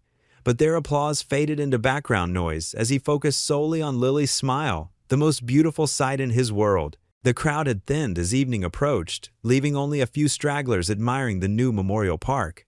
Ethan stood by the central monument, his tie loosened after the long ceremony. The setting sun painted the polished granite in warm oranges and reds, making the engraved names seem to glow. Grace walked up beside him, her heels clicking softly on the stone path. She'd changed from her formal blazer into a comfortable cardigan, and her silver hair caught the fading sunlight. "It's even more beautiful at sunset," she said softly. Ethan nodded, running his hand along the smooth surface of the memorial. "I never thought I'd see this day," he admitted. "All those nights working 3 jobs, barely keeping my head above water." His voice trailed off as he remembered those dark times. "And now look at you," Grace said, her eyes bright with pride. "Lead architect of the most significant memorial project this town has seen in decades." They walked together along the winding path, past the reflection pool where water trickled peacefully over carved stone. The sound reminded Ethan of those rainy nights when he'd drive between jobs, praying his old car wouldn't break down. "You know," Grace said, stopping to rest on one of the wooden benches. "When I first saw you in my office that day, I hardly dared to believe it was really you." She patted the space beside her, and Ethan sat down. "The man who saved my son during that hurricane. I'd built up this image in my head over 15 years. Ethan smiled, remembering their first meeting. "And instead, you got a tired janitor." "No," Grace shook her head firmly. "I got exactly who I was looking for, a man with more courage and integrity than anyone I've ever known." She turned to face him, her expression serious. "Even when everything fell apart with that false accusation, you never lost your dignity." The memory of those dark days still stung, but the pain had faded. "I almost gave up," Ethan admitted. "If you hadn't believed in me, hadn't fought to uncover the truth, you would have found another way," Grace said confidently. "That's who you are, Ethan. You never stop fighting for what matters." They sat in comfortable silence for a moment, watching the last visitors make their way through the park. In the distance, Lily and David were talking animatedly near the cherry trees, their laughter carrying on the evening breeze. "I never expected to feel this kind of happiness again," Grace said quietly, her eyes following their children. "After Rachel died, after everything fell apart, I thought that chapter of my life was closed forever." Ethan understood completely. After losing his wife, he'd locked away any hope of finding joy again, focusing solely on survival. "Life has a way of surprising us," he said, thinking of all the twists and turns that had led them here. Grace reached over and took his hand, her fingers warm against his.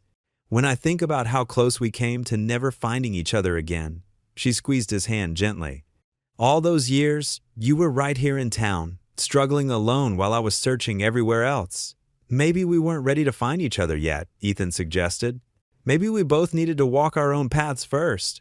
A cool evening breeze rustled through the trees, carrying the sweet scent of cherry blossoms. Grace leaned back, looking up at the deepening twilight sky. Do you remember what you said to me that night, during the hurricane, when you handed David to me? Ethan closed his eyes, remembering the howling wind, the driving rain, the terrified toddler in his arms. I said, "Hold on to hope." Those words stayed with me all these years, Grace said softly. Through every dead end, every disappointment, every time I thought about giving up the search. She turned to look at him, her eyes shining with unshed tears. You gave me more than just my son back that night. You gave me something to believe in. Ethan felt his own eyes growing damp. He looked around at the park he'd designed, at their children laughing together, at the woman beside him who had helped him rebuild his life. And you gave me a second chance when I needed it most. Grace smiled, wiping at her eyes. Look at us, she laughed softly.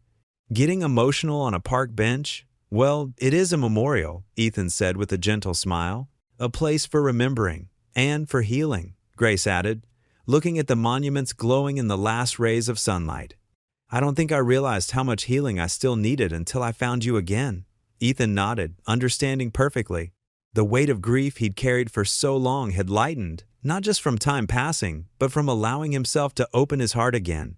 The park around them stood as a testament to both remembrance and renewal, honoring the past while embracing the future. The evening star appeared in the darkening sky above them, bright and clear. Grace rested her head on Ethan's shoulder, their hands still clasped together. In the peaceful quiet of the memorial park, surrounded by the legacy they'd built together, they sat in comfortable silence, two hearts that had found their way home. The autumn breeze rustled through the memorial park's newly planted trees as Ethan studied the blueprints spread across the picnic table. Grace sat beside him, her shoulder touching his as they reviewed plans for their newest project, a community center adjacent to the park. The late afternoon sun cast long shadows across the paper, highlighting their penciled notes and sketches. What if we moved the children's area here? Grace pointed to a corner of the blueprint. It would give them a better view of the park while their parents are in meetings. Ethan nodded, feeling the warmth of her presence beside him. That makes sense. And we could add windows along this wall. He traced his finger along the paper. Natural light would make the space feel more welcoming. They had been working together like this for weeks now, their professional partnership evolving into something deeper.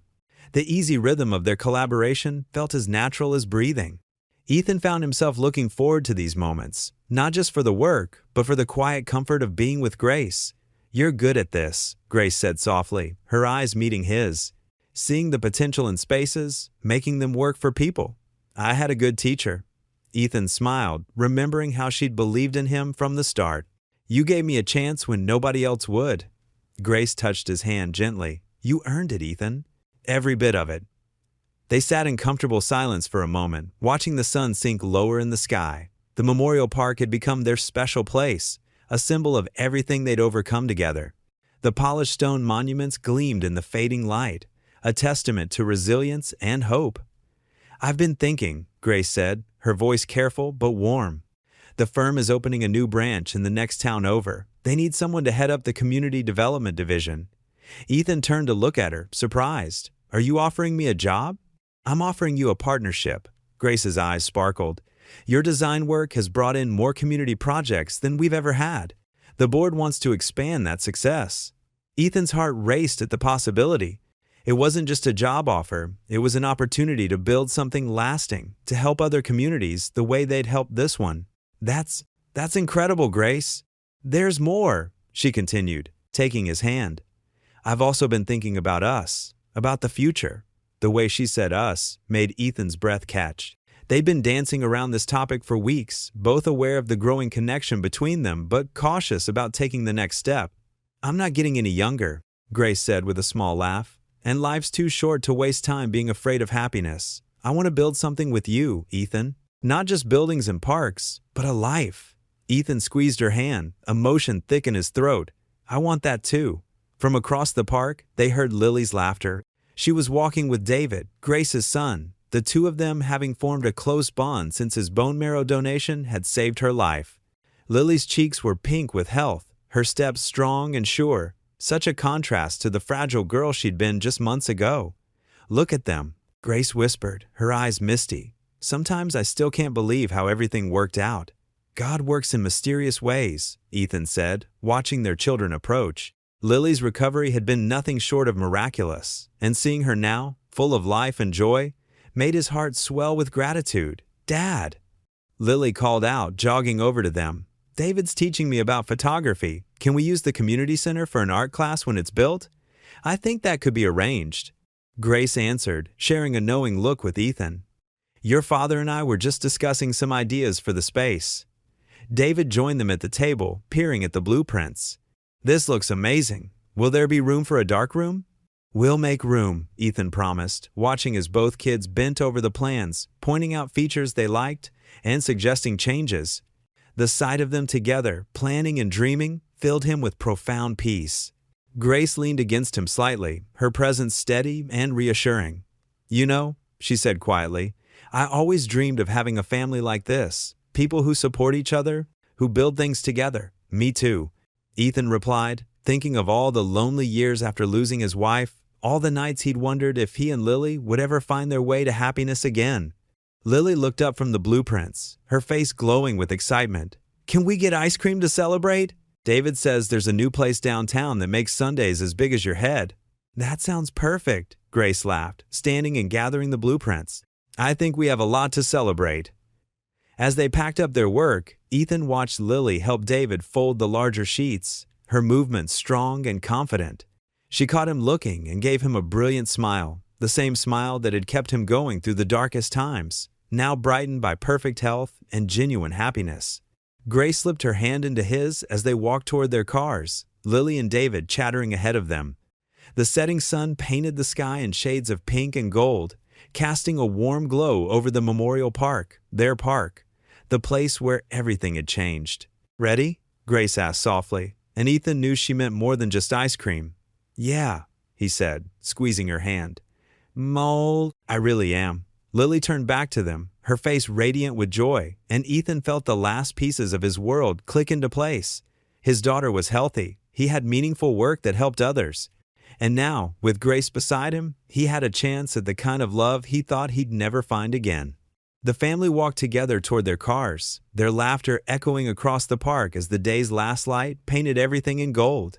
Lily's eyes met his, full of understanding and happiness, and Ethan saw in them everything he'd ever hoped for: health, love, and the promise of tomorrow. The autumn breeze rustled through the Memorial Park's newly planted trees as Ethan studied the blueprints spread across the picnic table.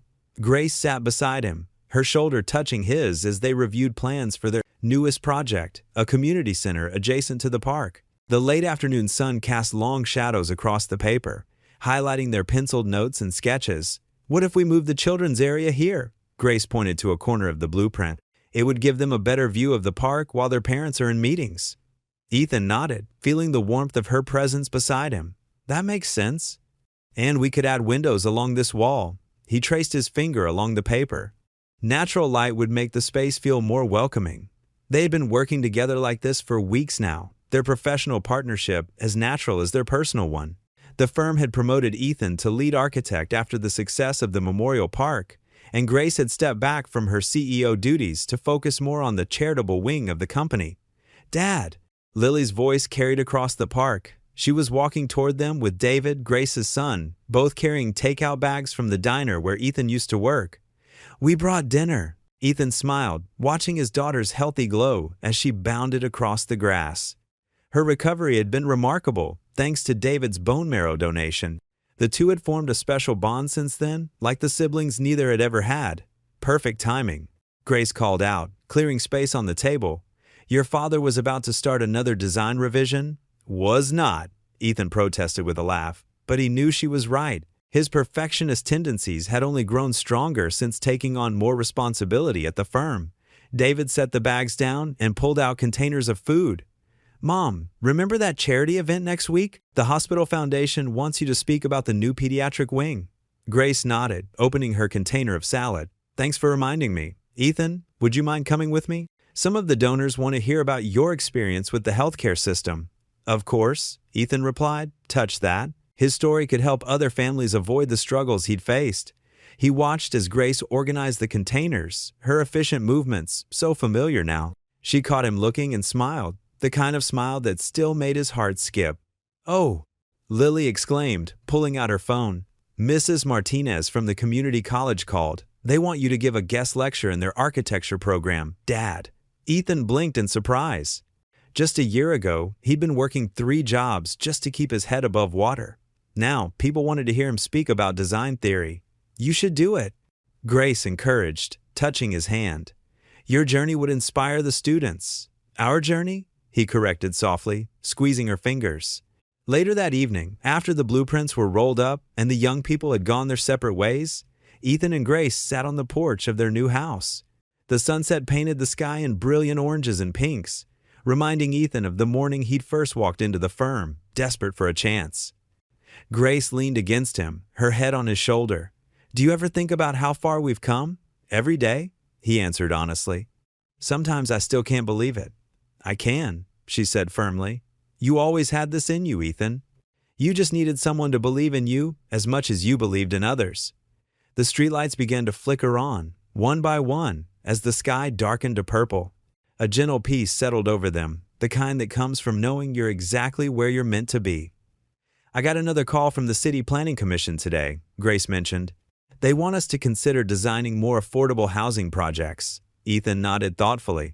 "We could incorporate some of the energy-efficient features we used in the community center. Make them sustainable for families in the long run." "Always thinking of others," Grace murmured approvingly. "I learned from the best," he replied, kissing the top of her head. They sat, in comfortable silence, watching the last rays of sunlight fade from the sky. The evening air was cool but not cold, perfect for porch sitting and dream sharing. From inside came the soft sounds of Lily practicing her piano. Another blessing of her recovery was the return of her music. A few stars began to appear in the darkening sky. Grace pointed to one particularly bright one. "Remember that night we stayed late at the office, planning the memorial park? You told me you used to wish on stars with your daughter." "I remember," Ethan said softly.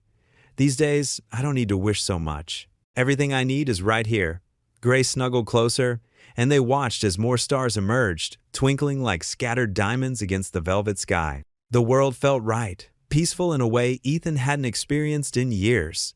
All the struggles, the late nights, the worried days, they had led him here, to this moment, to this porch, to this woman who had changed everything by believing in him. The gentle creaking of the porch swing marked time as they sat together, 2 people who had found each other against all odds, building a life neither had dared to imagine possible. The evening settled around them like a comfortable blanket, full of promise and peace.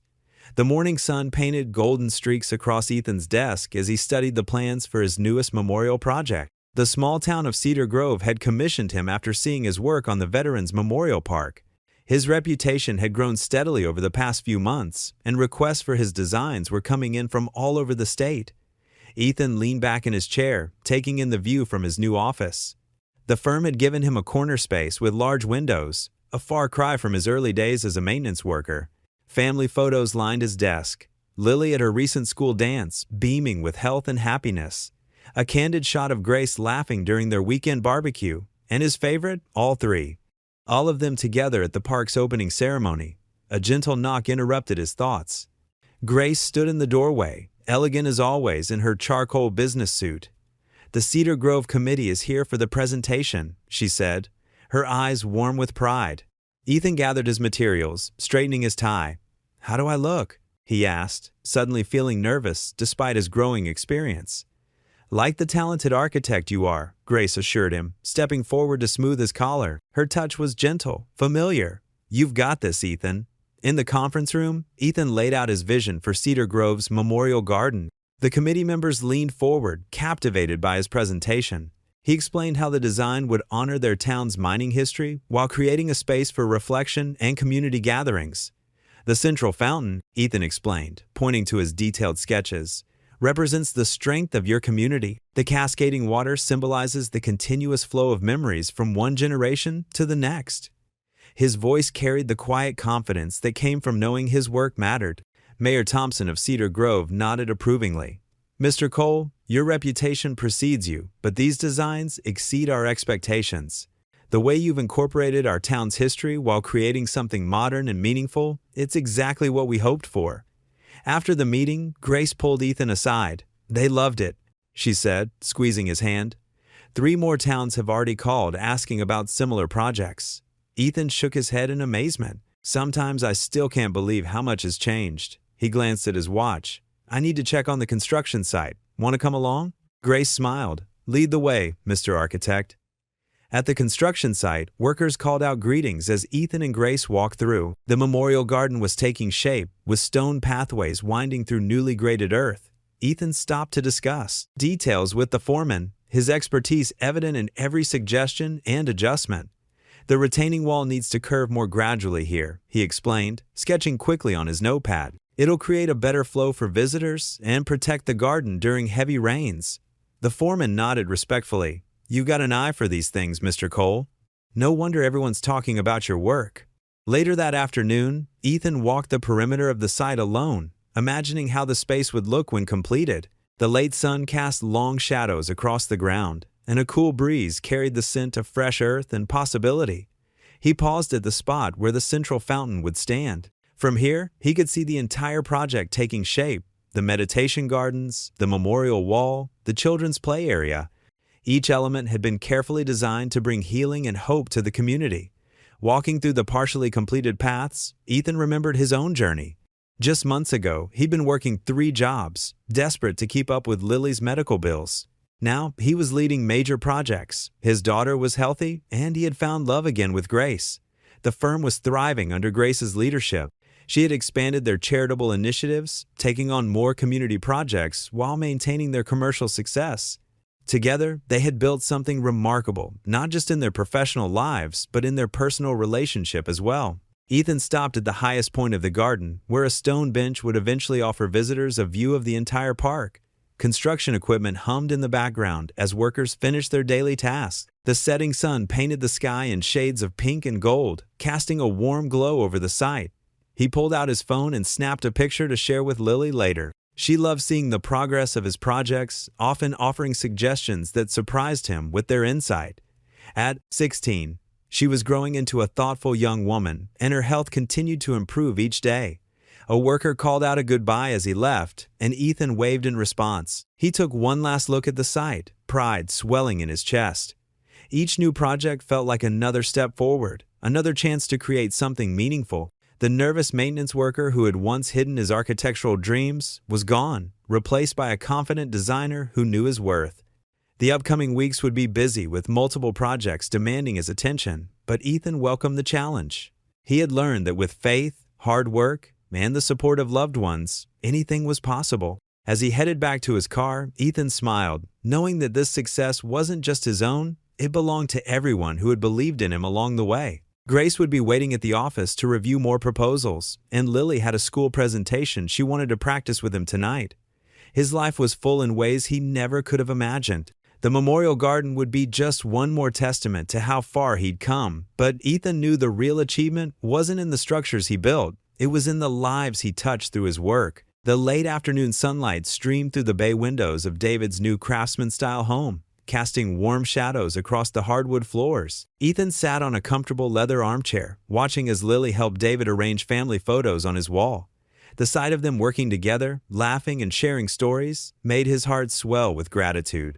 Grace perched on the armrest beside him, her hand resting gently on his shoulder. "Who would have thought we'd all end up here?" she said softly. "It's pretty amazing," Ethan agreed, covering her hand with his own. "David, that picture's a little crooked." David stepped back from the wall, tilting his head to examine the frame. At 28, he carried himself with quiet confidence, but his eyes held the same warmth they'd had when he was younger. "Thanks, Ethan. You've always had an eye for detail." Lily handed David another photo, one of all 4 of them at the Memorial Park's opening. "I love this one," she said, her voice bright and clear. "It was right after my surgery." "That was a special day," David replied, carefully positioning the frame. "Changed all our lives, didn't it?" Ethan watched as his daughter, healthy and vibrant now, shared another moment with the young man who'd given her a second chance at life. The bone marrow transplant had been successful, and Lily's recovery had amazed even her doctors. Grace squeezed Ethan's shoulder. "You okay?" she whispered. Better than okay, he replied, just taking it all in. They moved to David's spacious kitchen, where he'd prepared dinner for him. The smell of homemade lasagna filled the air, and Lily immediately went to help him set the table. "The firm's lucky to have you back," Grace told her son, pride evident in her voice. David had recently accepted a position as head of their charitable foundation.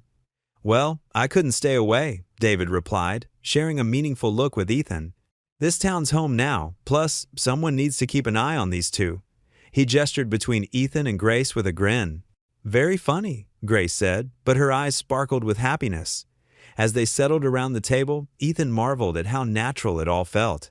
The conversation flowed easily between them, punctuated by laughter and comfortable silences. Lily talked about her plans for high school graduation, while David shared stories about his latest community project. "Remember when you first started at the firm?" David asked Ethan. "Mom wouldn't stop talking about the mysterious maintenance man who saved my life," Ethan chuckled. "I remember being terrified I'd lose the job. Never imagined I'd end up designing parks." "Or falling in love again," Grace added softly. "Or that," Ethan agreed, meeting her eyes. Across the table. After dinner, they gathered in David's backyard. The evening was mild, with a gentle breeze rustling through the trees. String lights twinkled overhead, creating a magical atmosphere. "I've been thinking," David said, his expression turning serious. "What if we started a foundation, something to help single parents dealing with medical crises?" Lily's eyes lit up. "Like what happened with Dad?" "Exactly," David nodded. "We could offer financial support, guidance, maybe even partner with local hospitals." That's incredible," Ethan said, emotion thick in his voice. Grace reached for his hand. "It's perfect, David. A way to help others find their way through dark times." "Well, I learned from the best," David replied, looking at Ethan. "You never gave up, even when things seemed impossible." They spent the next hour discussing possibilities for the foundation, their excitement growing with each new idea. Lily contributed her own insights, drawing from her experiences as a patient. When the evening grew cooler, they moved back inside. David brought out photo albums from his childhood, and they gathered around his coffee table, sharing memories and filling in gaps from their years apart. "Look at this one," Grace said, pointing to a faded photograph. "This was taken right after the hurricane." Ethan leaned closer. The image showed a much younger version of himself, muddy and exhausted, holding a toddler David in his arms. The memory of that night, the howling wind, the rising water, the desperate search, came flooding back. "You saved more than just David that night," Grace said quietly. "You gave me hope when I needed it most." Lily snuggled closer to her father. "And now we're all together." David closed the album gently. "That's what family does," he said. "We find each other, no matter how long it takes." The words hung in the air, carrying the weight of their shared history and the promise of their future. Ethan looked around at these faces he loved so dearly, his daughter, healthy and happy, David, the boy he'd saved who grew into a remarkable man, and Grace, who had brought light back into his life when he'd thought all hope was lost. Later that evening, they gathered for a family photo. As David set up the timer on his camera, Ethan stood with Grace on one side and Lily on the other. The flash captured them all smiling, their joy evident in their relaxed postures and bright eyes. "Perfect timing," David said, checking the image. Just as the sun was setting, Ethan felt Grace's hand slip into his, and Lily's arm wrapped around his waist. In that moment, surrounded by love and acceptance, he felt the last pieces of his past finally settle into place. The weight of old guilt and fear had lifted, replaced by a deep sense of peace. The simple truth washed over him. He had found his redemption not in grand gestures or dramatic moments, but in the quiet love of family, in second chances, and in the courage to begin again. Standing there, with Grace beside him and Lily's hand in his, Ethan knew he was exactly where he was meant to be. The morning sun painted golden streaks across the Memorial Park's polished stone walls. 1 year had passed since its dedication, but to Ethan Cole, it felt both like yesterday and a lifetime ago. He stood near the central fountain, watching families gather for the anniversary celebration. The cool autumn breeze carried the sweet scent of fresh-cut grass and late-blooming flowers. Rows of American flags fluttered along the winding paths, their gentle movement creating a rhythmic dance against the clear blue sky. Children played near the interactive exhibits, their laughter mixing with the soft splash of water from the fountain. Lily, now healthy and vibrant, helped volunteers set up chairs for the ceremony. Her long brown hair caught the sunlight as she moved, reminding Ethan of her mother. But instead of the familiar ache that usually accompanied such memories, he felt a gentle warmth. Time and love had slowly transformed his grief into grateful remembrance. "Penny, for your thoughts?" Grace's voice drew him from his reverie. She stood beside him, elegant as always in a navy blue dress, her silver-streaked hair catching the morning light. "Just thinking about miracles," Ethan replied, taking her hand. "A year ago, I wasn't sure Lily would." His voice caught slightly, and now look at her. Grace squeezed his hand. "She's flourishing. David told me yesterday she's thinking about studying architecture in college." Following in her old man's footsteps? Ethan chuckled. Who would have thought? They watched as David joined Lily, helping her arrange programs on the chairs. The young man who had saved Lily's life had become such an integral part of their family, it was hard to remember a time when he wasn't there. "Remember when I first saw you in my office?" Grace asked, her voice soft with memory. "I'd spent 15 years looking for the man who saved my son, never imagining he'd walk right through my door. God works in mysterious ways," Ethan said, thinking back to those desperate days when he'd worked 3 jobs just to keep Lily's treatments going. "Back then, I could barely see past each day. Just trying to survive, you know?" The morning crowd grew larger as more people arrived for the celebration. Many stopped to greet Ethan and Grace, offering congratulations on the park's success. The memorial had become more than just a tribute to fallen heroes. It was a symbol of hope and community healing. Mayor Thompson approached them, his round face beaming. "The man of the hour," he exclaimed, clapping Ethan on the shoulder. "Your design has put our little town on the map, Ethan. Tourism is up 30% since we opened." "It's the community that made it happen," Ethan replied modestly. "I just drew some lines on paper." "Don't let him fool you," Grace interjected with a proud smile. "He poured his heart and soul into every detail." The mayor nodded in agreement, and it shows. "Say, have you considered the expansion project we discussed? The city council's very interested in your proposal for the children's garden." "We're working on it," Grace assured him. Ethan's been sketching some beautiful concepts. As the mayor moved on to greet other guests, Ethan led Grace toward the memorial wall where his brother's name was engraved. They stood in comfortable silence, reading the names etched in stone. "Sometimes I still can't believe how much has changed," Ethan said quietly. "A year ago, I was terrified of losing everything. Now," he gestured to the park, to Lily's laughing face, to their joined hands. "Now I have more than I ever dreamed possible." "We all do," Grace agreed. "This park isn't just about remembering loss anymore. It's about hope, about second chances." The ceremony was about to begin. Lily approached them, her eyes bright with excitement. "Dad, they want you to speak first." Ethan pulled his daughter into a quick hug. "How about you join me up there? You're as much a part of this story as anyone." Lily's face lit up. "Really?" "Really," Grace confirmed, straightening Lily's collar with maternal care. "This is a family celebration after all." As they walked toward the podium together, Ethan felt a profound sense of gratitude wash over him. The morning sun had risen higher, casting shorter shadows across the memorial grounds. The fountain spray created tiny rainbows in the light, and the flags still danced their gentle rhythm in the breeze. He thought about the long journey that had brought them here, the sleepless nights, the endless work shifts, the prayers that seemed to go unanswered. Yet somehow, through all the darkness, light had found its way in. Through Grace's forgiveness, through David's generosity, through Lily's resilience, and through the support of an entire community, the crowd settled into their seats, faces turned expectantly toward the podium. Ethan stood between Grace and Lily, feeling the strength of their presence beside him. The morning sun warmed his face as he looked out over the gathered families, friends, and neighbors who had become part of their story. "1 year ago," he began, his voice clear and strong, "we gathered here to dedicate this park to our heroes. Today, we celebrate not just their memory, but the power of community, the strength of family, and the endless possibilities of love." Lily slipped her hand into his, and Grace's arm wound around his waist. Together, they faced the future, not as broken individuals, but as a family made whole through faith, forgiveness, and the miraculous power of second chances. What would you do if you were in their place? Comment your answer below, and let's see how you'd rewrite the ending. If you enjoyed the story of Ethan Cole, I handpicked the next story that you will enjoy. Please don't miss this one. Click here to watch it.